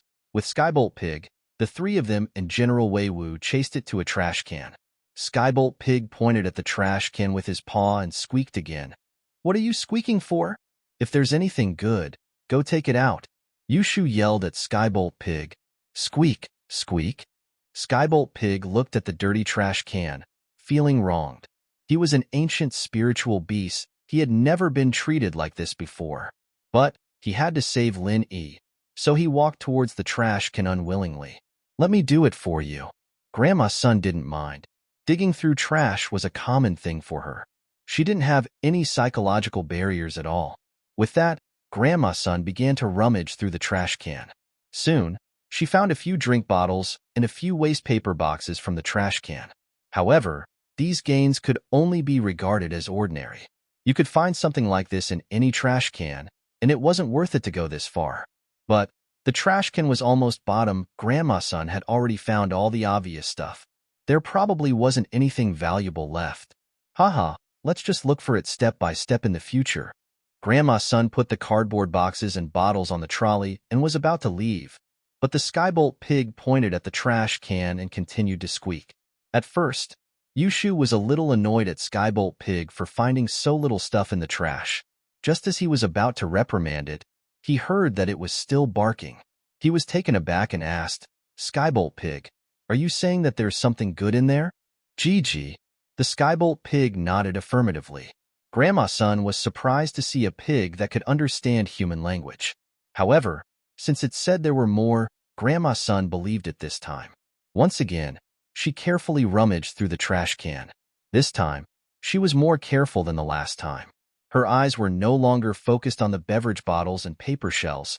Finally, at the bottom of the bin, Grandma-san found an iPhone. However, on the screen of the iPhone, it was obviously damaged. But Grandma-san tested it and found that the phone could still be turned on.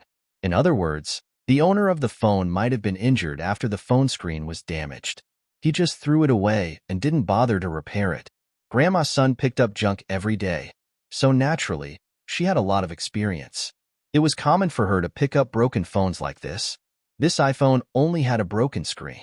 If the other functions were normal, she could sell it to a second-hand phone shop for at least $1,000. This reward made Grandma-san overjoyed. She didn't expect this little pig to have such abilities. The reward of this broken phone was equivalent to 2 days of her usual income. "This broken phone, can you sell it for money?" Mengyao looked at the excited Grandma-san strangely. Of course, this iPhone is the latest model. It's just a broken screen. The other functions should be fine. If you sell it to a second-hand shop, you can sell it for at least $1,000. Grandma-san said. Mengyao's face reddened. This was the first time she knew that a broken phone like this could be sold for money. She would throw it away when there was a problem with her phone in the past. She would never think of selling it. "Not bad, Skybolt pig." Yushu looked at Skybolt pig with praise. "Keep it up. If you can earn more money every day, Shield Bro will wake up sooner. I'll ask him to help you level up." Oink, oink. Skybolt pig heard Yushu's words and nodded happily. After leaving the place, the three didn't return to their previous location. Instead, they started to pick up scraps on the streets. This time, it didn't take long before Skybolt pig pointed at a direction and barked again. This time, Grandma-san was experienced. She didn't need Mengyao and Yushu to say anything. She pushed the cart and followed Skybolt pig. She was afraid that if she was late, someone else would get the good stuff first.